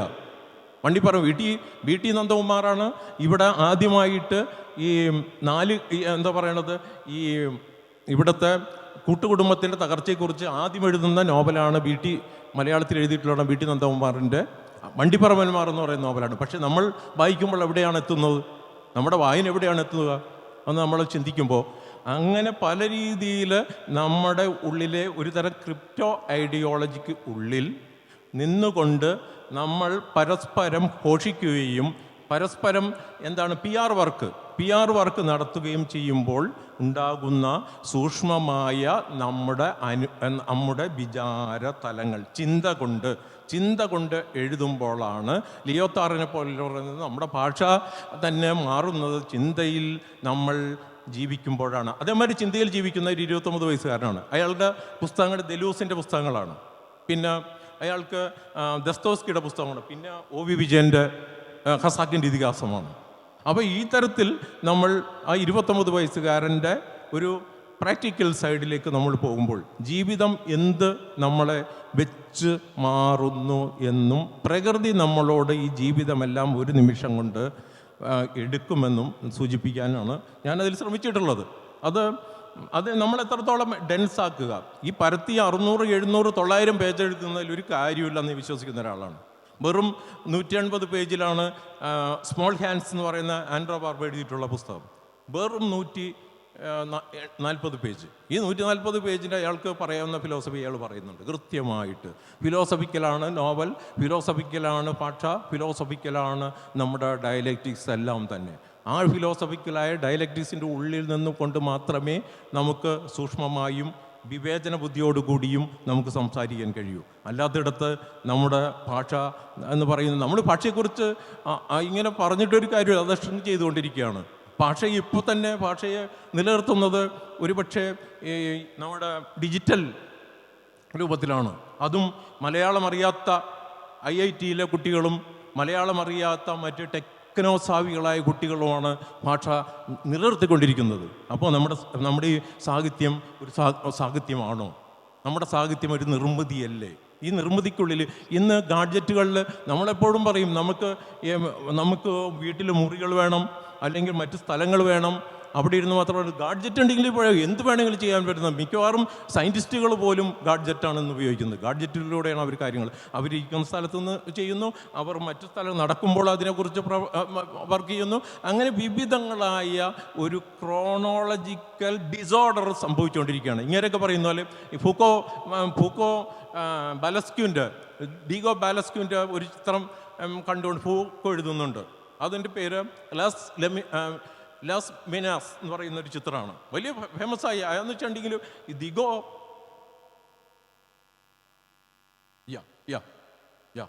ഓർഡർ ഓഫ് തിങ്സ്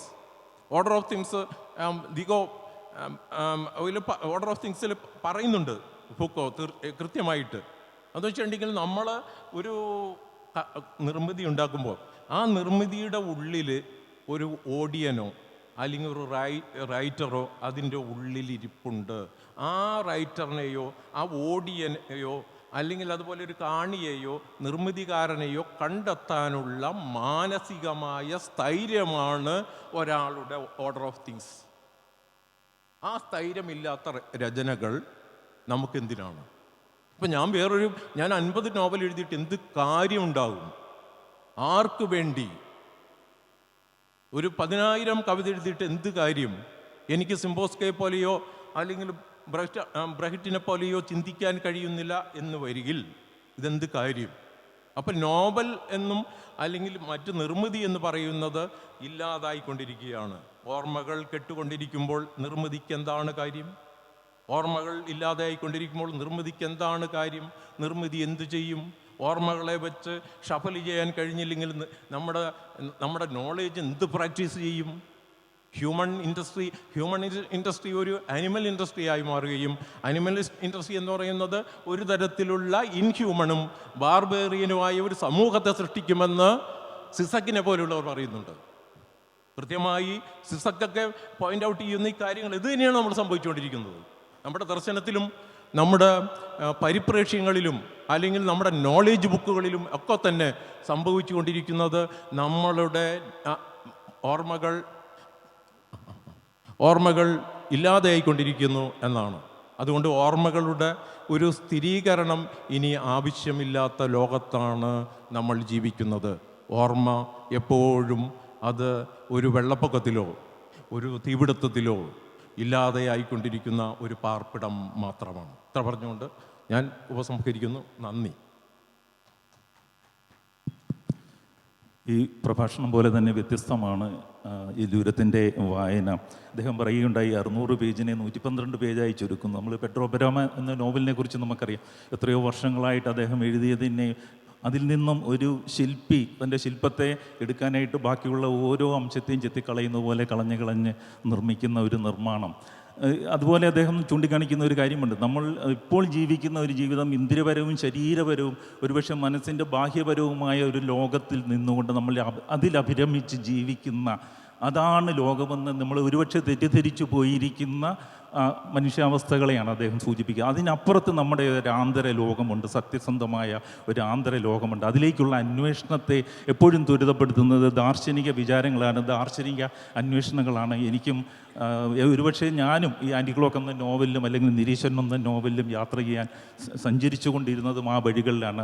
അതുകൊണ്ട് ഇപ്പോൾ സംസാരത്തിൽ നിന്ന് മനസ്സിലാകുന്ന അങ്ങനെ ഒരു സമാന മനസ്കത എനിക്കും ഒരു പരിധിവരെ ഉണ്ട്. ആ ഒരു സന്തോഷം കൂടി പങ്കുവയ്ക്കട്ടെ. ഇനി നമുക്ക് ഹരിത സാവിത്രിയിലേക്ക് പോകാമെന്ന് തോന്നുന്നു. സിൻ എന്ന നോവലിലൂടെ നമ്മുടെ മലയാളത്തിൽ എനിക്ക് തോന്നുന്നു ആ നദിയോടെ പേര് ചോദിക്കരുത് എന്ന നമ്മൾ നോവൽ, അത് ഇസ്രായേൽ പാലസ്തീൻ പ്രദേശം, ആ ഗാസയുടെ പ്രദേശത്തിൽ അവിടുത്തെ കലാപഭൂമിയിൽ സംഭവിക്കുന്ന പ്രശ്നങ്ങളാണെങ്കിൽ ഏതാണ്ട് സമാനമായിട്ട് കുർദിസ്ഥാൻ, ടർക്കിയിൽ അഭയാർത്ഥികളാകപ്പെട്ട ആ കുർദിസ്ഥാനികൾ, അല്ലെങ്കിൽ കുർദിസ്ഥാൻ എന്നൊരു പ്രദേശം ഒരു ലോമാൻസ് ലാൻഡ് പോലെയാണ്. കുർദികൾക്ക് തങ്ങളുടെ സ്വന്തം ദേശത്ത് സ്വത്വം നിലനിർത്താനാവാതെ വരുന്ന ആ സംഘർഷ ഭൂമിയിൽ സീത എന്ന ഒരു മലയാളി പെൺകുട്ടി തൻ്റെ ഉദരത്തിൽ വളരുന്ന കുട്ടിയുടെ അച്ഛനെ തേടി പോകുന്ന യാത്രയും അതിനിടയിൽ ആ ഭരണകൂടത്തിൻ്റെ ഭീകരതയ്ക്കും കൂട്ടബലാത്സംഗത്തിനും പോലും ഇരയാകേണ്ടി വരുന്ന സീതയിലൂടെ ആ പ്രദേശത്തിൻ്റെ സംഘർഷങ്ങളെ നമുക്ക് കാട്ടിത്തരുന്നതാണ്. അത് കലാപഭൂമിയും ഭരണകൂട ഭീകരതയും. ഈ ഒരു നോവൽ എഴുതുവാനായിട്ട് തീർച്ചയായിട്ടും ഒരുപാട് സഞ്ചാരങ്ങൾ ഹരിത നടത്തിയിട്ടുണ്ടെന്നാണ് ഞാൻ മനസ്സിലാക്കുന്നത്. കാരണം ആ പ്രദേശത്തെക്കുറിച്ചുള്ള ഒരുപാട് ഡേറ്റ, അത്രയധികം ഡേറ്റ കിട്ടുക മാത്രമല്ല അതിനെ ഒരു നോവലിൻ്റെ സമഗ്രതയിലേക്ക് സന്നിവേശിപ്പിക്കുകയും കൂടി വേണം. നമ്മുടെ കയ്യിൽ കുറേ ഡേറ്റ ഉണ്ടെന്ന് കണ്ടി എല്ലാം കൂടി എഴുതി നിറച്ചു കഴിഞ്ഞാൽ അത് തീർച്ചയായിട്ടും ഒരു വായനാക്ഷമമായ ഒരു നല്ല കലാ സൃഷ്ടിയായി മാറുകയില്ല. അപ്പോൾ അതിനുവേണ്ടി ഹരിത സാവിത്രി തീർച്ചയായിട്ടും ഒരുപാട് എഫർട്ടുകൾ എടുത്തിട്ടുണ്ടാവും. നമുക്ക് അതിനെക്കുറിച്ച് കേൾക്കാം. എല്ലാവർക്കും എൻ്റെ നമസ്കാരം.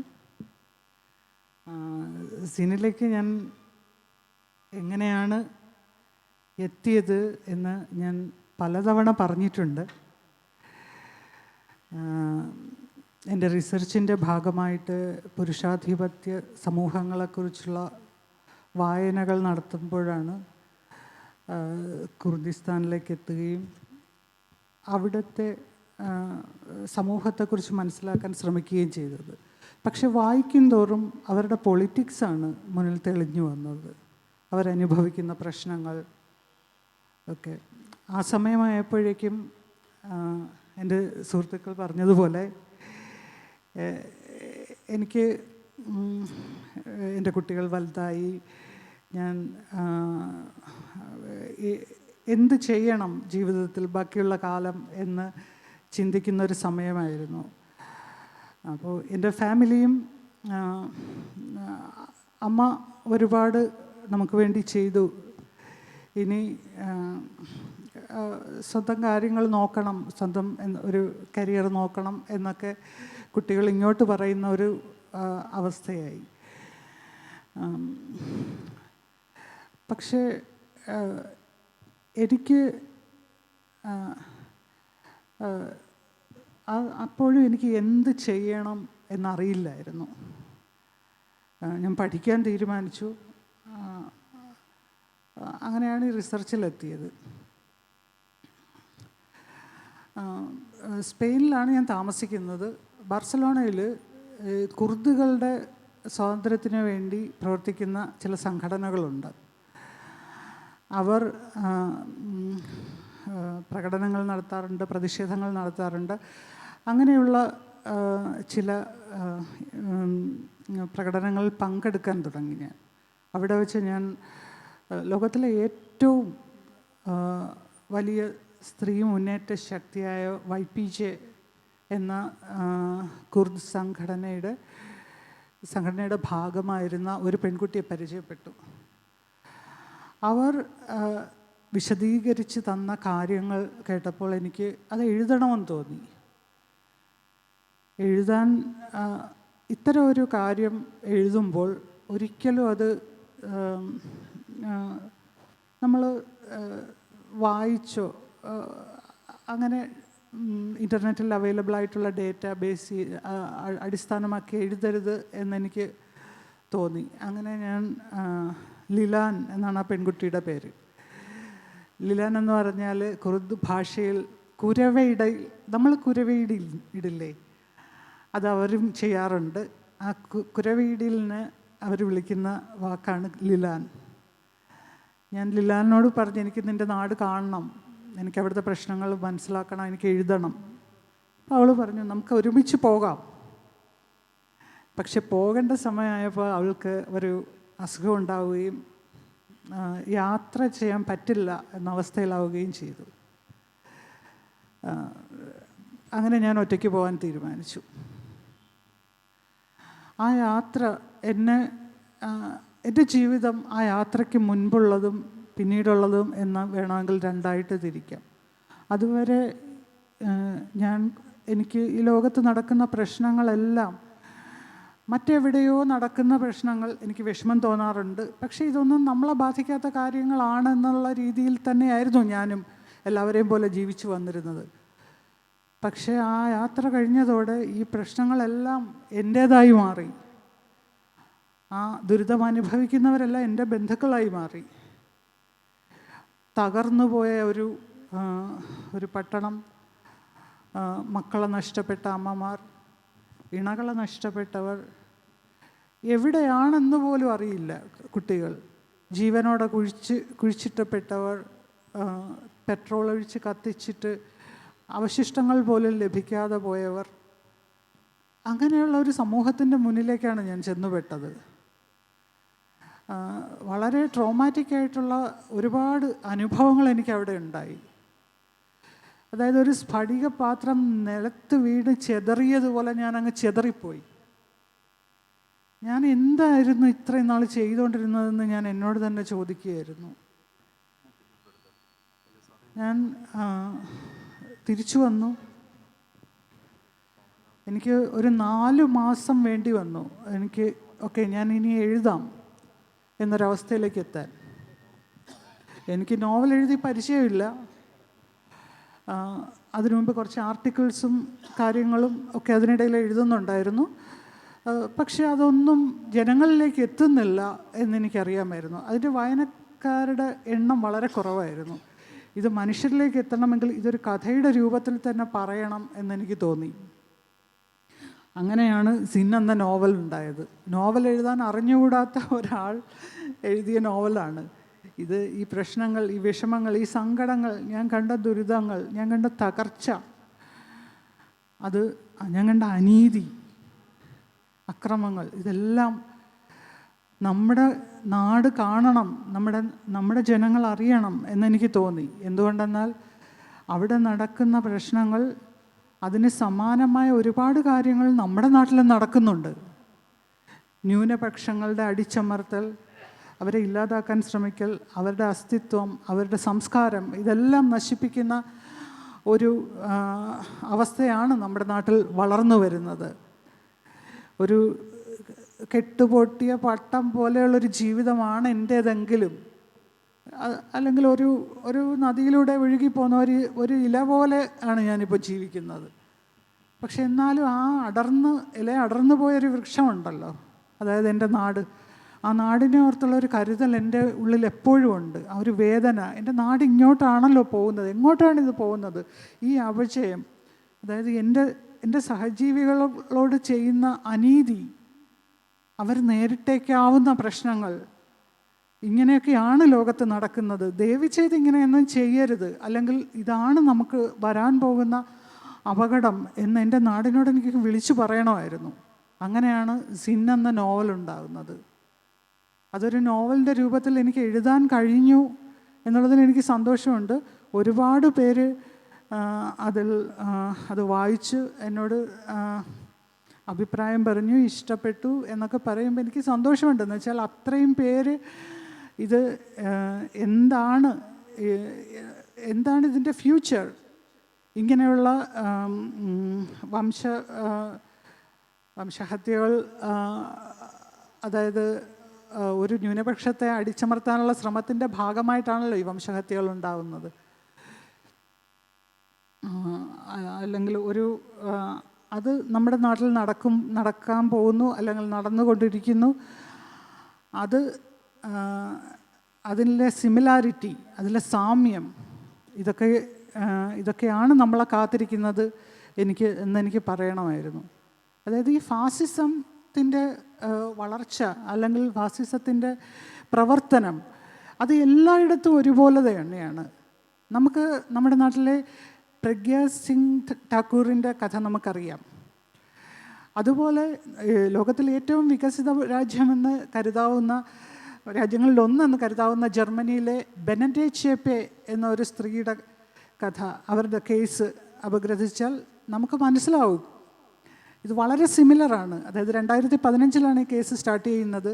ബെനറ്റെ ചേപ്പെ NSU എന്ന ജർമ്മനിയിലെ ഫാസിസ്റ്റ് പാർട്ടിയുടെ നേതാക്കളിൽ ഒരാളാണ്. അവർക്കെതിരെ ഒരുപാട് കേസുകളുണ്ട്. അവർ കുടിയേറ്റക്കാർ, അഭയാർത്ഥികൾക്കെതിരെ ബോംബാക്രമണം, വെടിവയ്പ്പ്, അവരുടെ അടുത്തുനിന്ന് മോഷണം. ഒന്ന് ആലോചിച്ച് നോക്കൂ, ഒന്നുമില്ലാതെ ഓടി വന്ന മനുഷ്യരാണ്. അവരിൽ നിന്ന് കവർച്ച നടത്തുക എന്ന് പറഞ്ഞാൽ അത് എന്തൊരു മാനസികാവസ്ഥയാണ്. അങ്ങനെ ഒരുപാട് കേസുകൾ അവർക്കെതിരെ ഉണ്ടായി. പക്ഷേ ആ കേസിനെ ജർമ്മൻ ജുഡീഷ്യറി എങ്ങനെയാണ് കൈകാര്യം ചെയ്തത് എന്ന് കാണുമ്പോൾ നമുക്ക് നമ്മുടെ നാട്ടിലെ പല കേസുകൾ ഓർമ്മ വരും. സാക്ഷികൾ അപ്രത്യക്ഷരാകുക, ജുഡീഷ്യറിയുടെ തീരുമാനങ്ങളിലുള്ള പക്ഷപാതിത്വം, കേസുകൾ വലിച്ചു നീട്ടിക്കൊണ്ടുപോവുക, അങ്ങനെ പല പ്രശ്നങ്ങളും ഉണ്ടായി. അതായത് അവിടുത്തെ ഫാസിസ്റ്റ് പാർട്ടിയാണ് NSU. അതുപോലെ തന്നെ ഗ്രീസിലെ ഗോൾഡൻ ഡോൺ എന്ന് പറയുന്നത് നമ്മുടെ നാട്ടിലെ ഹിന്ദുത്വ പാർട്ടി BJPക്ക് സമാനമായ ഒരു പാർട്ടിയാണ്. അവർക്കൊരു ഗുണ്ടാ സംഘമുണ്ട്. നമ്മുടെ നാട്ടിൽ കുറുവടിയും നിക്കറുവിട്ടുകൊണ്ട് നടക്കുന്ന ആളുകളുണ്ടല്ലോ, അവർക്ക് സമാനമായത്.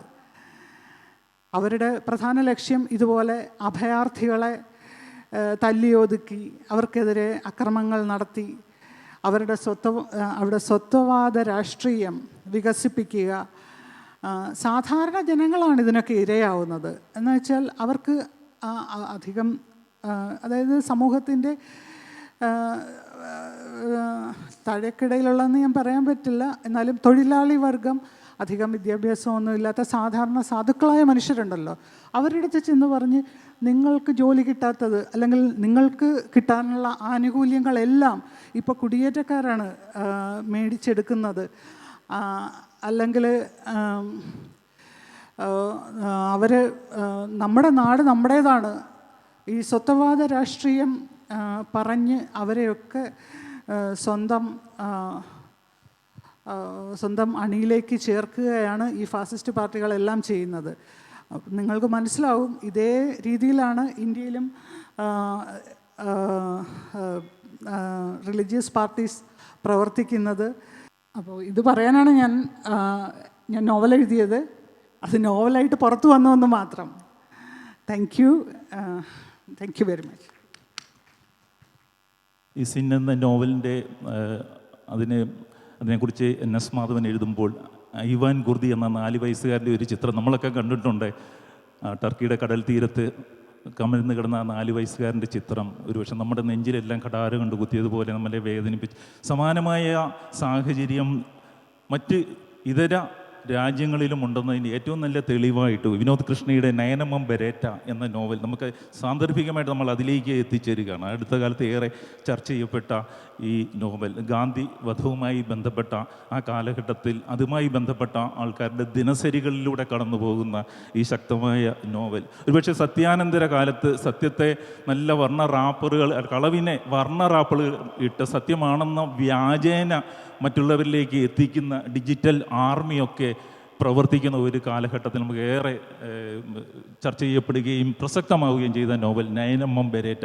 അതേക്കുറിച്ച് തീർച്ചയായിട്ടും നമുക്ക് വിനോദ് കൃഷ്ണയിൽ നിന്ന് കേൾക്കാം. എല്ലാവർക്കും നമസ്കാരം. വലിയ സന്തോഷമുണ്ട്. കാരണം ഇവിടെ പലരും അവർ എന്തുകൊണ്ട് തങ്ങളുടെ കൃതികൾ എഴുതാനിടയായി, അല്ല എന്താണ് അതിൻ്റെ പിന്നിൽ ഉണ്ടായ ചേതവികാരം എന്നൊക്കെ സംസാരിച്ചു. പലർക്കും പലതാണ്. ഒരാൾ എന്തിനെഴുതണം എന്നുള്ളത് പല കാരണങ്ങളാണ്. ഒരാളുടെ കാരണമായിരിക്കില്ല മറ്റൊരാളുടെ ഒരു കാരണം. ഇപ്പോൾ എന്നെ സംബന്ധിച്ച് എഴുത്ത് എന്ന് പറയുന്നത് ഭാവിയെ നിർമ്മിക്കാനുള്ളൊരു പദ്ധതിയായിട്ടാണ് ഞാൻ അതിനെ കാണുന്നത്. ഇവിടെ സന്തോഷമായിട്ടും പറഞ്ഞു, ജ്ഞാനത്തിൻ്റെ വികാസമാണ് നോവലായിട്ട് പരിണമിക്കുന്നതെന്ന്. പക്ഷെ എൻ്റെ കേസിൽ അതങ്ങനെയല്ല. കാരണം ഞാനൊരു ജ്ഞാനിയല്ല. ജ്ഞാനം കൊണ്ട് വലിയ വർക്ക് ഓഫ് ആർട്ട് ഉണ്ടാക്കുന്ന ആളുകൾ ഉണ്ടാവാം, പക്ഷേ ഞാൻ അത്തരത്തിൽപ്പെട്ട ഒരാളല്ല. കാരണം നമുക്ക് ജ്ഞാനം കൊണ്ട് ഒരു മനുഷ്യന് വേറൊരു സഹജീവിയെ സ്നേഹിക്കാനായിട്ട് പറ്റില്ല. ആ ഒരു സഹജീവിയെ നമ്മൾ സ്നേഹിക്കുന്നത്, അവൻ്റെ സങ്കടങ്ങൾ നമ്മുടെ സങ്കടങ്ങളായി മാറുന്നത് നമ്മുടെ ഉള്ളിലുള്ള ഒരു മനുഷ്യത്വം പ്രവർത്തിക്കുമ്പോഴാണ് എന്നാണ് ഞാൻ കരുതുന്നത്. അതുകൊണ്ട് ഞാൻ മനുഷ്യത്വത്തിൽ വിശ്വസിച്ചുകൊണ്ടാണ് കൃതികൾ ഉണ്ടാക്കുന്നത്. ഇപ്പോൾ ഞാൻ വളർന്ന ഒരു ചുറ്റുപാടുകൾ ഒരാളെ രൂപപ്പെടുത്തുമെന്ന് പൊതുവെ എല്ലാവരും പറയാറുണ്ട്. പക്ഷെ ഞാൻ എൻ്റെ കുട്ടിക്കാലം പല ഇടങ്ങളിലായതുകൊണ്ട് എൻ്റെ ഓർമ്മയിൽ എനിക്ക് സൂക്ഷിച്ചു വെക്കാൻ ഒരു മരം പോലും ഇല്ലാത്തൊരാളാണ്. അതുകൊണ്ട് ഞാൻ എല്ലായിടത്തും താമസിച്ച സമയത്ത് എന്നെ സ്പർശിച്ചത്, അല്ലെ എൻ്റെ ജീവിതത്തെ പ്രശ്നങ്ങൾ ഉണ്ടാക്കിയത് അധികാരമായതുകൊണ്ട്, എല്ലായിടത്തും അധികാരം പ്രവർത്തിക്കുന്നത് ഒരേപോലെ ആയതുകൊണ്ട് ഞാൻ അധികാരത്തെക്കുറിച്ച് എഴുതുന്നു. അങ്ങനെയുള്ളൊരു ചിന്തയിൽ നിന്നാണ് ഈ സാഹിത്യം ഭാവിയെ നിർമ്മിക്കാനുള്ള പദ്ധതിയാണ് എന്നുള്ളൊരു ബോധ്യം എന്നിലുണ്ടാവുകയും ഈ നയനമ്മം ബെരേറ്റ പോലുള്ളൊരു ആഖ്യാനത്തിലേക്ക് അത്തരത്തിലുള്ളൊരു നറേറ്റീവ് ഉണ്ടാക്കാനുള്ളൊരു ചെറിയ ശ്രമം നടത്തുകയും ചെയ്തു. പല തരത്തിൽ അധികാരം നമ്മുടെ ജീവിതത്തിൽ ഇടപെടുന്നുണ്ട്. ഇപ്പോൾ എല്ലാ രാഷ്ട്രീയ തീരുമാനങ്ങളുമാണ് ഒരു മനുഷ്യനെ ഇല്ലാതാക്കുന്നതെന്ന് നമുക്കറിയാം. ഇപ്പോൾ പെട്രോളിൻ്റെ വിലയായാലും ശരി, പള്ളി പൊളിച്ച് അമ്പലം പണിയുന്നതായാലും ശരി, ഒരു രാഷ്ട്രീയ തീരുമാനമാണ് സത്യത്തിൽ ഒരു ജനതയെ, ഒരു മനുഷ്യാവസ്ഥയെ, ഒരു കുടുംബത്തെ ഒക്കെ ഇല്ലാതാക്കുന്നത് എന്നുള്ളൊരു ബോധ്യം എന്നിലുള്ളത് കൊണ്ട് ഞാനെപ്പോഴും അധികാരത്തെക്കുറിച്ച് എഴുതാനും സംസാരിക്കാനും അതൊരു സമരം പോലെ കൊണ്ടു നടക്കാനും ഞാൻ ആഗ്രഹിക്കുന്നു. അതുകൊണ്ടാണ് നയനം ബെരേറ്റ പോലുള്ളൊരു ആഖ്യാനം ഉണ്ടായത്. അപ്പം നമുക്കറിയാം, ഈ ജനുവരി 30 ആരാണോ ഗാന്ധിയെ കൊന്നത് അതേ പ്രത്യയശാസ്ത്രം ഹൃദയത്തിലേറ്റി നടക്കുന്ന ആളുകൾ ജനുവരി 30 അദ്ദേഹത്തിൻ്റെ തന്നെ ശവകുടീരത്തിൽ പുഷ്പാർച്ചന അർപ്പിക്കുമ്പോൾ അതൊരു പ്രശ്നമല്ലാതെ നമുക്ക് തോന്നുന്നുണ്ടെങ്കിൽ നമ്മുടെ യുക്തിയെ ഈ അധികാരം, ഈ ഒരു ഫാസിസം എങ്ങനെയാണ് നമ്മളിൽ ഇടപെട്ടത്, നമ്മുടെ ചിന്താ പദ്ധതി അത് എങ്ങനെയാണ് മാറ്റി തീർത്തത് എന്ന് ആലോചിക്കുമ്പോൾ നമുക്ക് ചില കാര്യങ്ങളോട് യുക്തി കുറച്ചെങ്കിലും ഉള്ളിലുള്ള ജ്ഞാനമില്ലാത്ത എന്നാൽ മനുഷ്യത്വത്തെക്കുറിച്ച് മാത്രം ആദ്യം കൊള്ളുന്ന ആളുകൾക്ക് ഇടപെടേണ്ടി വരും. അങ്ങനെ ഇടപെടുന്ന സാഹിത്യം ഉണ്ടാക്കാനാണ് ഞാൻ എപ്പോഴും ശ്രമിക്കുന്നത്. ഇപ്പോൾ ആസ്തൂറിയാസ് പോലുള്ള ആളുകൾ എഴുതിയിട്ടുള്ള ദ പ്രസിഡൻറ്റ് പോലുള്ള കൃതികൾ നമുക്കറിയാം. 13 വർഷത്തോളം അത് 1957 എഴുതിയ സമയത്ത് 13 വർഷത്തോളം അത് കോൾഡ് സ്റ്റോറേജിൽ വെച്ചതായിരുന്നു. അന്നത്തെ പ്രസിഡന്റിനെതിരെ സംസാരിക്കുന്ന ഒരു കൃതി എന്നുള്ള നിലയ്ക്ക് അത് പ്രസിദ്ധീകരിക്കാൻ ആളുണ്ടാവാതിരിക്കുകയും പിന്നീട് പ്രതിപക്ഷം അധികാരത്തിൽ വരികയും വീണ്ടും പ്രതിപക്ഷത്തിലുള്ള ആളുകൾ പ്രസിഡന്റ് ആകുമ്പോൾ അപ്പോഴും അത് പ്രസിഡന്റിനെതിരെ സംസാരിക്കുന്ന ഒരു കൃതിയായിട്ട് അത് നിലനിൽക്കുകയും ചെയ്യാം. ഇന്ന് നമ്മുടെ ഇന്ത്യയിലെ രാഷ്ട്രീയ കാലാവസ്ഥയിൽ ഈ അസ്തൂറിയാസിൻ്റെ ദ പ്രസിഡന്റ് പോലുള്ള കൃതി ദ പ്രൈം മിനിസ്റ്റർ എന്ന പേരിൽ അടിച്ചടിച്ചിറക്കുകയാണെങ്കിൽ അത് ഇന്നത്തെ ഭരണകൂട ഭീകരതയ്ക്കെതിരെ സംസാരിക്കുന്ന ഒരു കൃതിയായിട്ട് അതിനെ വായിക്കാനായിട്ട് പറ്റുമെന്നുള്ളത് ആണ് ഈ രാഷ്ട്രീയം എഴുത്തിൻ്റെ ഒരു വലിയ ലോങ് റണ്ണിൽ അത് ഉണ്ടാക്കുന്ന ഇമ്പാക്റ്റ് ഇത്തരത്തിലാണ് എന്ന് ആണ് എനിക്ക് ബോധ്യം വന്നിട്ടുള്ളത്. അതുകൊണ്ട് രാഷ്ട്രീയം സംസാരിക്കുന്നത് ഒരു മോശം കാര്യമാണ്, രാഷ്ട്രീയം എഴുതുന്ന ഒരു മോശം കാര്യമാണ്. രാഷ്ട്രീയം നമുക്കറിയാം, നമ്മുടെ ചായക്കടകളിലൊക്കെ തന്നെ രാഷ്ട്രീയം സംസാരിക്കരുത് എന്നുള്ള ബോർഡാണ്. എന്ത് അശ്ലീലമാണ് ഇന്നത്തെ കാലത്ത് നമ്മളത് വായിക്കുമ്പോഴെന്ന് നാം ഓർക്കണം. നിരന്തരം നാം പല്ല് തേക്കുന്നത് പോലെ നാം രാഷ്ട്രീയം സംസാരിക്കേണ്ട ഒരു കാലഘട്ടം കൂടിയാണ് ഇത് എന്നുള്ളൊരു ബോധ്യത്തിൽ നിന്നാണ് നയനം ബെരേറ്റയിലേക്ക് ഞാൻ വരുന്നത്. ഈ നയനം ബെരേറ്റ എന്ന് പറയുന്ന തോക്ക് തേടിപ്പോയ സമയത്ത് ഇത് മ്യൂസിയത്തിൽ അന്ന് അവിടുത്തെ രക്തസാക്ഷി ഗാലറിയിൽ ഈ തോക്ക് നേരത്തെ 1997 വരെ അത് അവിടെ ഉണ്ടായിരുന്നു, പിന്നീട് അതവിടെ ഇല്ല.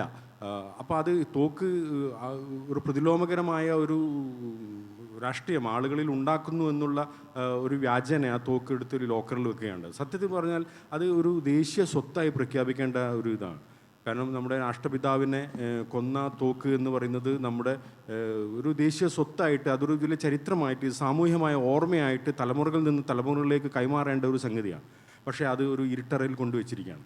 ഇപ്പം അതുമാത്രമല്ല, ഈ പുതിയ ഭരണകൂടം ഗാന്ധിയെ കൊന്ന പ്രത്യയശാസ്ത്രത്തിൽ വിശ്വസിക്കുന്ന അതേ ആളുകൾ ഈ 9 വർഷക്കാലം അധികാരത്തിൽ തുടരുമ്പോൾ അവർ ചെന്നൈയിൽ ഈ 9mm ബെരറ്റ എന്ന് പറയുന്ന തോക്ക് നിർമ്മിക്കാനുള്ള ഒരു ഫാക്ടറി ഈ അനുമതി കൊടുക്കുകയാണ് ഉണ്ടായത്. കല്യാണി ഗ്രൂപ്പ് എന്ന് പറയുന്ന ഒരു ഗ്രൂപ്പാണ് ഈ ആയുധം നിർമ്മിക്കുന്നത്, 9mm ബെരറ്റ. അപ്പോൾ ഇത്തരത്തിലുള്ള കാര്യങ്ങൾ സമൂഹത്തിൽ നടക്കുമ്പോൾ ഒരു വൈയക്തിക വികാരങ്ങളിൽ അഭിരമിച്ചുകൊണ്ട് ഒരു കൃതിയെ,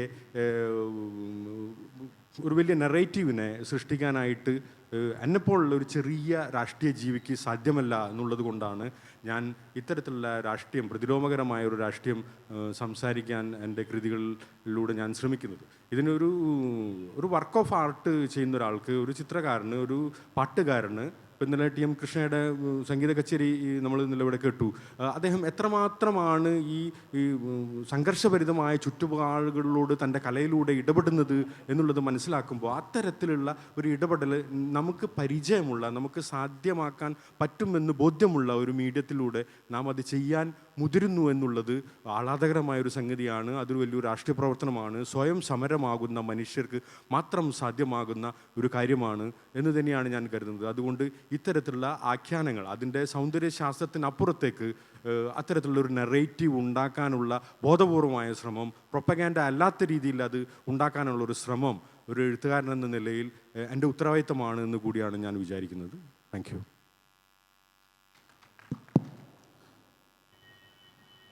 മനുഷ്യത്വത്തിൽ നിന്ന് വരുന്ന രചന, ആ മനുഷ്യത്വത്തിൽ നിന്ന് സഹവർത്തിത്വത്തിൽ നിന്നും വരുന്ന രചനയാണ് തൻ്റേത്. അത് തൻ്റെ മനുഷ്യ സ്നേഹം തന്നെയാണ് തൻ്റെ രാഷ്ട്രീയ പ്രവർത്തനമെന്നാണ് നമുക്ക് അദ്ദേഹത്തിൻ്റെ വാക്കുകളിൽ നിന്ന് മനസ്സിലാക്കാനും. എനിക്ക് നമുക്ക് ഇനി കുറച്ച് നിമിഷങ്ങൾ കൂടിയുണ്ട്, 10-15 നിമിഷങ്ങൾ കൂടിയുണ്ട്. സദസ്സുമായിട്ടുള്ള ഒരു സംവേദനത്തിന് സാധ്യതയുണ്ട്. എന്തെങ്കിലും ചോദ്യങ്ങൾ ചോദിക്കുകയും ആരോടെങ്കിലും ചോദ്യങ്ങൾ ചോദിക്കാനുണ്ടെങ്കിൽ ചോദിക്കുകയും അവർ അതിന് ഉത്തരം നൽകുകയും ചെയ്യുന്നതായിരിക്കും. Let me ask one question. After globalization, there is no geographical boundaries, I think. Everybody is traveling, everybody is moving from hometown, from homeland for living. So the cultural difference is not there. Everybody is exchanging. So what brings change to human life today when all these war, all these what we say, the herd, the particular communal rights war again and again exist in this period. In short words, I will explain. നമ്മളിന്ന് കാണുന്ന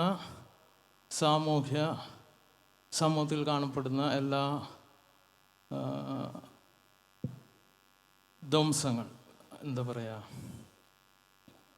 വിധ്വംസക പ്രവർത്തനങ്ങൾ, അത് ഇതിനു മുമ്പേ സംഭവിച്ചു പോയതാണ്. അത് വീണ്ടും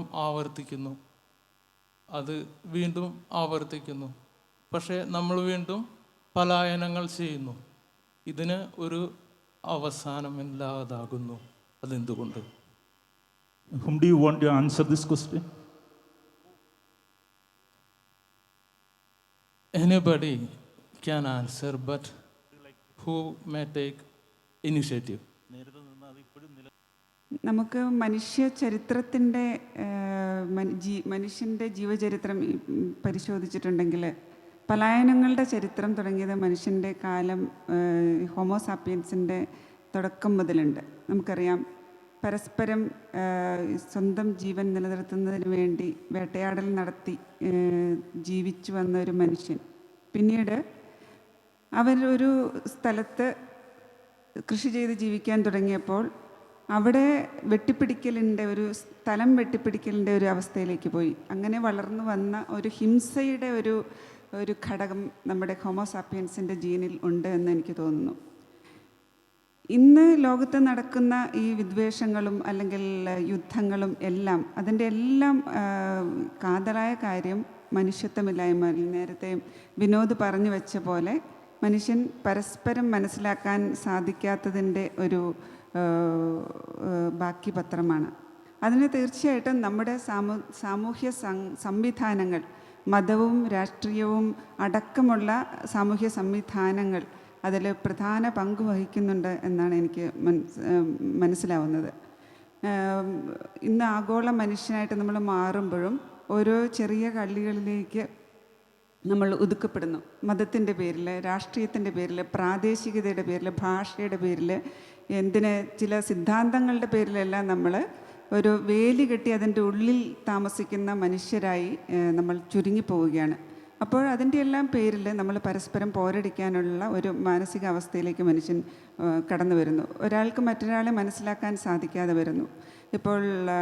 ഇപ്പോൾ ഞാൻ കൈകാര്യം ചെയ്ത ഇസ്രായേൽ പാലസ്തീന വിഷയം പറഞ്ഞാൽ, അബ്രഹാം പിതാവ് എത്രയോ സഹസ്രാബ്ദങ്ങൾക്ക് മുമ്പ് കാനാൻ ദേശത്തേക്ക് വന്നത് അവിടുത്തെ ആളുകളെ അവിടെ നാട്ടിയോടിച്ചുകൊണ്ടാണ്. മനുഷ്യൻ്റെ അധിനിവേശത്തിൻ്റെ കഥ അവിടെയും ഈ ബൈബിൾ ചരിത്രം പരിശോധിച്ചാൽ അവിടെ ആരംഭിക്കുന്നുണ്ട്. അതുപോലെ ഈ അധിനിവേശം അല്ലെങ്കിൽ ബലമില്ലാത്തവരെ കീഴടക്കാനുള്ളൊരു ടെൻഡൻസി എനിക്ക് തോന്നുന്നു മനുഷ്യ സഹജമാണ്. അതിനെ നമ്മൾ മനുഷ്യവാസനയെ പൊരുതി തോൽപ്പിക്കുമ്പോഴാണ് നമ്മൾ സംസ്കാരമുള്ളവരായിട്ട് മാറുന്നത്. ആ സാംസ്കാരിക ചിത്തതയിലേക്ക് നമുക്ക് വളർന്നു വരാനുള്ള മനുഷ്യൻ്റെ എന്താ പറയുക, ദൗർബല്യം അല്ലെങ്കിൽ പരിമിതിയാണ് അല്ലെങ്കിൽ ഇന്നത്തെ യുദ്ധങ്ങളിലേക്ക് വരെ എത്തിച്ചേരുന്നത്, അല്ലെങ്കിൽ സ്നേഹത്തിൻ്റെ അഭാവമാണ്. അതുപോലെ തന്നെ അധികാരത്തിൻ്റെ കളിയാണ് ഇവിടെയെല്ലാം നടത്തുന്നത്. നേരത്തെ വിനോദും ഹരിതിയൊക്കെ പറഞ്ഞതുപോലെ അധികാരമുള്ളവനും ശക്തിയുള്ളവനും അധികാരം ഇല്ലാത്തവൻ്റെ അല്ലെങ്കിൽ ശക്തി കുറഞ്ഞവൻ്റെ മേൽ ആധിപത്യം നടത്താൻ ശ്രമിക്കുമ്പോൾ ഈ അധിനിവേശങ്ങൾ തുടരുന്നു. അധിനിവേശങ്ങളാണ് ഒടുവിൽ യുദ്ധങ്ങളായിട്ട് മാറുന്നത് എന്നാണ് എനിക്ക് തോന്നുന്നത്. ഒരു സെക്കൻഡ്, സുഹൃത്ത് പറഞ്ഞത് അബിദാസ് പറയുന്നു. ഞാൻ പറയാം. ഇതെന്ന് വെച്ചിട്ടുണ്ടെങ്കിൽ ഇപ്പം നമ്മൾ ഈ കാൻ്റൊക്കെ പറയുന്നുണ്ട്, ഇതിന് കൃത്യമായി പറയുന്നുണ്ട്. നമ്മൾ ചക്രം കണ്ടുപിടിച്ചു മറ്റ് ഇതിങ്ങനെ പറയുന്നത് നമ്മുടെ ഹിംസയുടെ ചരിത്രം, ഇത് ജ്ഞാനത്തിൻ്റെ തന്നെ ചരിത്രമാണ്. അപ്പം ജ്ഞാനമില്ലാതെ നമുക്ക് മേഴ്സി ഉണ്ടാവില്ല. അതിന് ഏറ്റവും നല്ല ഉദാഹരണമാണ് നമ്മുടെ നമ്മുടെ കരുണ എന്ന് പറയുന്നത്. കരുണയിൽ മേഴ്സിയെക്കുറിച്ചാണ് പറയുന്നത്. അപ്പോൾ നമ്മൾ മിക്കവാറും ഈ കരുണ എന്ന് പറയുന്ന സാധനം ഹ്യൂമൻ ആയിട്ടാണ്, അല്ലാതെ അത് ഹ്യൂമാനിറ്റി അല്ല, മനുഷ്യത്വമല്ല. മനുഷ്യത്വം എന്ന് പറഞ്ഞാൽ ജ്ഞാനത്തിൻ്റെ ഒരു കാലത്തുമില്ല. ഇപ്പം തന്നെ നമ്മൾ പലപ്പോഴും പല സ്ഥലങ്ങളിലും നമ്മൾ പുതിയ പുതിയ സ്ഥലങ്ങൾ കണ്ടെത്തുകയാണ്. നമ്മളാണ് ബാർബേറിയന്മാരെന്ന് പറയുന്നതും നമ്മളാണ് പോളിഷ്ഡ് എന്നും പറയുന്നത്. ഇതങ്ങനെ പറയാൻ കഴിയും? നമ്മൾ ഒരിക്കൽ പോലും എന്ന് വെച്ചാൽ ജ്ഞാനത്തെ കീഴടക്കുകയാണ് ഒക്കെ ചെയ്തിട്ടുള്ളത്. ജ്ഞാനമില്ലായ്മേനാണ് കീഴടക്കിയത് ബ്രിട്ടീഷുകാരും ഒക്കെ ചെയ്തത്. ഇങ്ങനെ ഓരോ സ്ഥലത്തും ഇങ്ങനെ കീഴടക്കിക്കൊണ്ടിരിക്കുകയാണ്. ഇപ്പം നമ്മളീ പറയുന്ന പലസ്തീനും ഇപ്പം ഗാസയുടെ പ്രശ്നം അല്ലെങ്കിൽ ഇസ്രയേൽ, ഇത് ജ്ഞാനമാണ്. കാരണം എന്ന് വെച്ചിട്ടുണ്ടെങ്കിൽ അവരുടെ കയ്യിൽ എല്ലാ തരത്തിലുള്ള സൊഫിസ്റ്റിക്കേറ്റഡ് ടൂൾസ് ഉണ്ട്. ഈ ടൂൾസ് ഉപയോഗിച്ചിട്ടാണ് ഇവർ കീഴടക്കുന്നത്. അല്ലാതെ നമ്മൾ പറയുന്നത് പോലെയുള്ള നമ്മുടെ പോളിഷ്ഡ് ആയിക്കഴിഞ്ഞാൽ ഒരിക്കലും നടക്കില്ല. പോളിഷ്ഡ് എന്ന് പറയുന്നത് ദാറ്റ് ഇസ് റോങ്. എല്ലാ സ്ഥലത്തും ഇപ്പം തന്നെ ആഫ്രിക്കയിൽ ഒരു പുതിയ 1000 നൂറ്റാണ്ടുകൾക്ക് മുന്നുള്ള ഒരു നഗരം കണ്ടുപിടിച്ചിട്ടുണ്ട്. അപ്പം നമ്മളാണ് പോളിഷ്ഡ്. അപ്പം അങ്ങനെ പല ഇതുണ്ട്. പിന്നെ ജ്ഞാനം തന്നെയാണ് കേന്ദ്രീകരിക്കുന്നത്. ജ്ഞാനമില്ലെങ്കിൽ നമുക്ക് അക്ഷരം എന്ന് പറയുന്നത് ഒരു കാർട്ടോഗ്രാഫിക്കൽ നോളജിൻ്റെ പുറത്തുണ്ടാക്കുന്ന ഒരു സാധനം തന്നെയാണ്. അപ്പോൾ ഈ പലായനം എന്നൊക്കെ പറയുന്നത് തന്നെ നമ്മളെപ്പോഴും പലായനം ചെയ്തുകൊണ്ടിരിക്കുന്ന ഒരു ദലൂസൊക്കെ പറഞ്ഞത് റൈസോമിക്കാണ്. മനുഷ്യൻ്റെ ഒരു ആജ്ഞയെയും മനുഷ്യൻ കീഴ്പ്പെടില്ല. അപ്പോൾ അതിന് മേലേക്ക് നമ്മുടെ ഈ അഭ്യസ്തമായ ജ്ഞാനത്തെ നമ്മൾ അതുമ വെക്കുകയാണ് ചെയ്യുന്നത്. അങ്ങനെ ഓരോ ജ്ഞാനങ്ങളും വെച്ച് മാറിക്കൊണ്ടിരിക്കുന്ന ഒരവസ്ഥ മാത്രമേ ഉള്ളൂ. ഈ പലായനങ്ങളുണ്ടാവും, അത് റൈസോമിക്കാണ്. നമ്മുടെ ഷട്ടർ ഓഫ് ലൈഫ് റൈസോമിക്കാണ്. അപ്പോൾ ഈ റൈസോമിക്കായ മൊമെൻറ്റുകളിലൂടെ ഇങ്ങനെ പോയിക്കൊണ്ടിരിക്കുകയാണ്. അല്ലാതെ ഇതെന്ന് വെച്ചിട്ടുണ്ടെങ്കിൽ ഞാൻ പറഞ്ഞതുകൊണ്ട് നിങ്ങൾ എന്നെ ആക്രമിക്കാതിരിക്കില്ല. വയലൻസ് അന്നാരെന്തൊക്കെ പറയുന്നത് വയലൻസ്, ഒരു സൊസൈറ്റിയെ വയലൻസ് ആക്കുക എന്ന് പറയുന്നത് അവൻ്റെ മനുഷ്യത്വം കൊണ്ടാണ് വയലൻസ് സൃഷ്ടിക്കപ്പെടുന്നത്. അപ്പോൾ ആ രീതിയിലാണ് ഇത് പോയിക്കൊണ്ടിരിക്കുന്നത്. അതിലൊരു എൻഡെന്നൊന്ന് പറയുന്നത് നമുക്കൊന്നും പറയാൻ പറ്റില്ല. ഒരു ശാസ്ത്രകാരനായ വിജയ് എംസിനും പറയാൻ പറ്റില്ല, സോഷ്യോളജിസ്റ്റായ വേറൊരാൾക്കും പറയാൻ പറ്റില്ല. അതിങ്ങനെ നടന്നുകൊണ്ടിരിക്കുന്ന ഒരു പ്രോസസ്സാണ്. എൻ്റെ പേര് ശ്രീലത, ചെറിയൊരു എഴുത്തുകാരിയാണ്. എൻ്റെ സംശയമുള്ളത് വിനോദ് കൃഷ്ണയോടാണ്. 9 ബെരേറ്റ വായിച്ചു. ഒരു 100 പത്ര റിപ്പോർട്ട് വായിച്ചതും ചാനലുകളിൽ കണ്ടതിനേക്കാളൊക്കെ കൂടുതൽ ഇഫക്റ്റീവായിട്ട് ഇപ്പോഴത്തെ സംഭവങ്ങൾ നമ്മുടെ മനസ്സിലേക്ക് കയറി. അതിൽ വളരെ സന്തോഷമുണ്ട്, അഭിനന്ദനങ്ങൾ.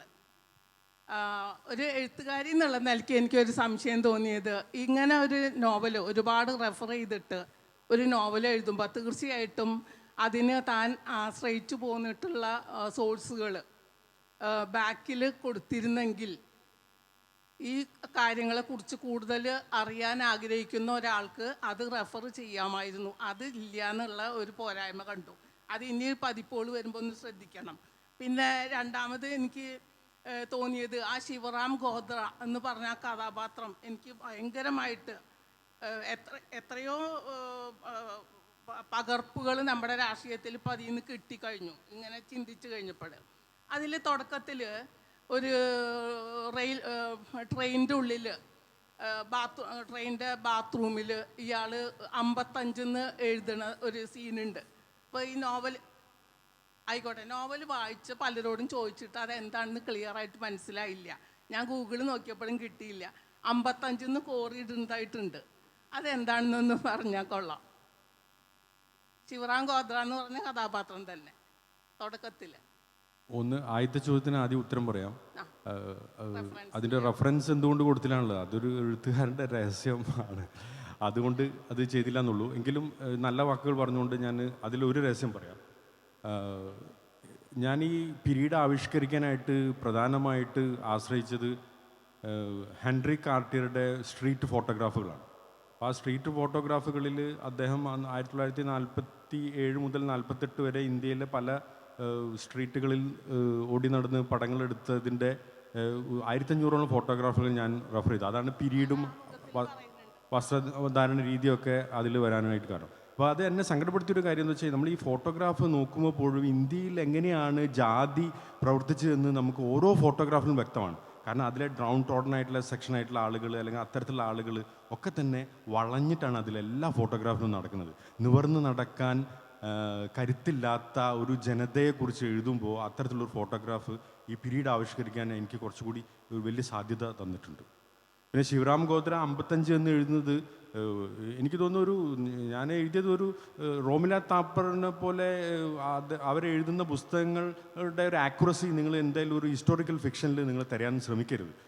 55 എന്നുള്ളത് പാകിസ്ഥാന് ഇന്ത്യ കൊടുക്കാൻ ബാധ്യതപ്പെട്ട ഒരു തുകയായിരുന്നു, 55 ലക്ഷം. അതിൻ്റെ അദ്ദേഹത്തിൻ്റെ ഉള്ളിൽ ആ ഒരു കാരണം കൊണ്ട് കൂടിയാണ് അന്ന് സ്പീഡപ്പായത്. അദ്ദേഹത്തെ കൊല്ലാനുള്ള അവരുടെ ശ്രമങ്ങൾ കുറച്ചുകൂടി സ്പീഡപ്പായത് അതുകൊണ്ടാണ്. അപ്പോൾ അതുകൊണ്ട് അദ്ദേഹം അതിൽ എഴുതിയെന്ന് മാത്രം. സമയമുണ്ടോ സാർ? നമുക്ക് സമയത്തിൻ്റെ പരിമിതിയുണ്ട്. അതുകൊണ്ട് ഒരു ചോദ്യത്തിന് സമയമുണ്ടോ? അല്ല, ഒരു ചോദ്യം കൂടി ചോദിക്കാൻ സമയം പെട്ടെന്ന് ചോദിച്ചോളൂ. എൻ്റെ ചോദ്യം ഹരിത സാവിത്രിയോടാണ്. കാരണം സിൻ എന്ന നോവലും സഞ്ചാര സാഹിത്യത്തിൻ്റെ മുറിവേറ്റവരുടെ പാതകളുമൊക്കെ മനോഹരമായ ഭാഷയിൽ എഴുതിയ ആ സാഹിത്യകാരി തീർച്ചയായിട്ടും തൻ്റെ രാഷ്ട്രീയവും സാമൂഹികമായ നിലപാടുകൾ കൂടി കൃത്യമായി വ്യക്തമാക്കുന്നുണ്ട്. അത്തരം ഒരു വ്യക്തമാക്കലാണ് ഇവിടെ വിനോദ് കൃഷ്ണയും നടത്തിയത്. എന്ന് പറഞ്ഞതുപോലെ ഇവിടുത്തെ വനിതാ എഴുത്തുകാർ പോലും അത്തരത്തിലുള്ള ധീരമായ നിലപാടുകൾ പ്രഖ്യാപിക്കുമ്പോൾ ഇവിടെ ആൺഭൂരിപക്ഷം വരുന്ന എഴുത്തുകാർ അത്തരം സാമൂഹിക ചുറ്റുപാടുകൾ, പലസ്തീനായാലും മതേതര ഇന്ത്യ നേരിടുന്ന വെല്ലുവിളിയായാലും ഒക്കെ ഇത്തരം വിഷയങ്ങളിൽ ധീരമായി നേരിടുന്നു, അല്ലെങ്കിൽ അവരുടെ കാഴ്ചപ്പാട് വ്യക്തമാക്കുന്നു എന്നുള്ള തോന്നൽ നമുക്കിടയിൽ ഉണ്ടാകുന്നുണ്ടോ? എന്തുകൊണ്ടാണ് അവർ പിന്നോക്കം പോകുന്നുണ്ടോ എന്നുള്ളതാണ് എൻ്റെ ചോദ്യം. സമയമുണ്ടോ? ഇതിന് നമുക്ക് ദീർഘമായ ഒരു സംഭാഷണത്തിന് സമയമുണ്ടോ എന്ന് എനിക്ക് തോന്നുന്നില്ല. കാരണം നമുക്ക് വൈൻഡപ്പ് ചെയ്യാനായിട്ട് 2 മിനിറ്റ് കൂടെ ഉള്ളൂ. ഞാൻ ഒറ്റ വാക്കിൽ ഇത് പറയാം. ഇപ്പം നമ്മൾ വിനോദ് കൃഷ്ണയുടെ നോവൽ തന്നെ ഉണ്ടല്ലോ അതിന്. അപ്പം നമ്മൾ എല്ലാവരും എഴുതുന്ന ഒരേ വിഷയമാകണമെന്നില്ല. ഇത് ഡൈവേഴ്സിറ്റി ഉണ്ടാവില്ലല്ലോ, പലതരം വിഷയങ്ങളാണ്. അപ്പോൾ ഇവരെഴുതുന്ന നമ്മൾ ശക്തമായിട്ട് അതിനെ പിന്തുടരുക. അവരെ പോലെ തന്നെ മറ്റുള്ളവരും അതേ വിഷയം നമ്മൾ എഴുതണമെന്ന് വിചാരിക്കണമെന്നില്ല. ഇദ്ദേഹം എത്ര വ്യത്യസ്തമായ ഒരു നോവലാണ് എഴുതിയിരിക്കുന്നത്. ഞാൻ നിരീശ്വരനോ അല്ലെങ്കിൽ ആൻറ്റിക്കളോ ഒക്കെ വേറൊരു മേഖലയാണ്. അപ്പം ഈ ഡൈവേഴ്സിറ്റി പല തരത്തിൽ വരും.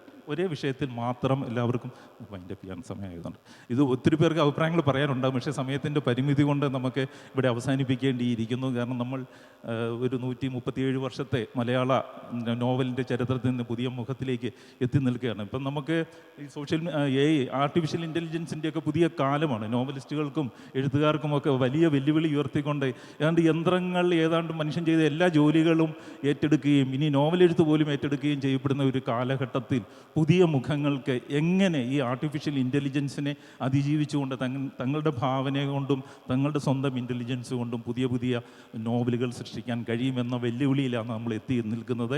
ഈ സെഷനിൽ എല്ലാ പുതിയ മുഖങ്ങൾക്ക് അത് സാധിക്കട്ടെ എന്ന് ആശംസിച്ചുകൊണ്ട് ഈ സെഷനിൽ പങ്കെടുത്ത എല്ലാവർക്കും നന്ദി അർപ്പിച്ചുകൊണ്ട് ഞാൻ വിരമിക്കുന്നു. നന്ദി, നമസ്കാരം.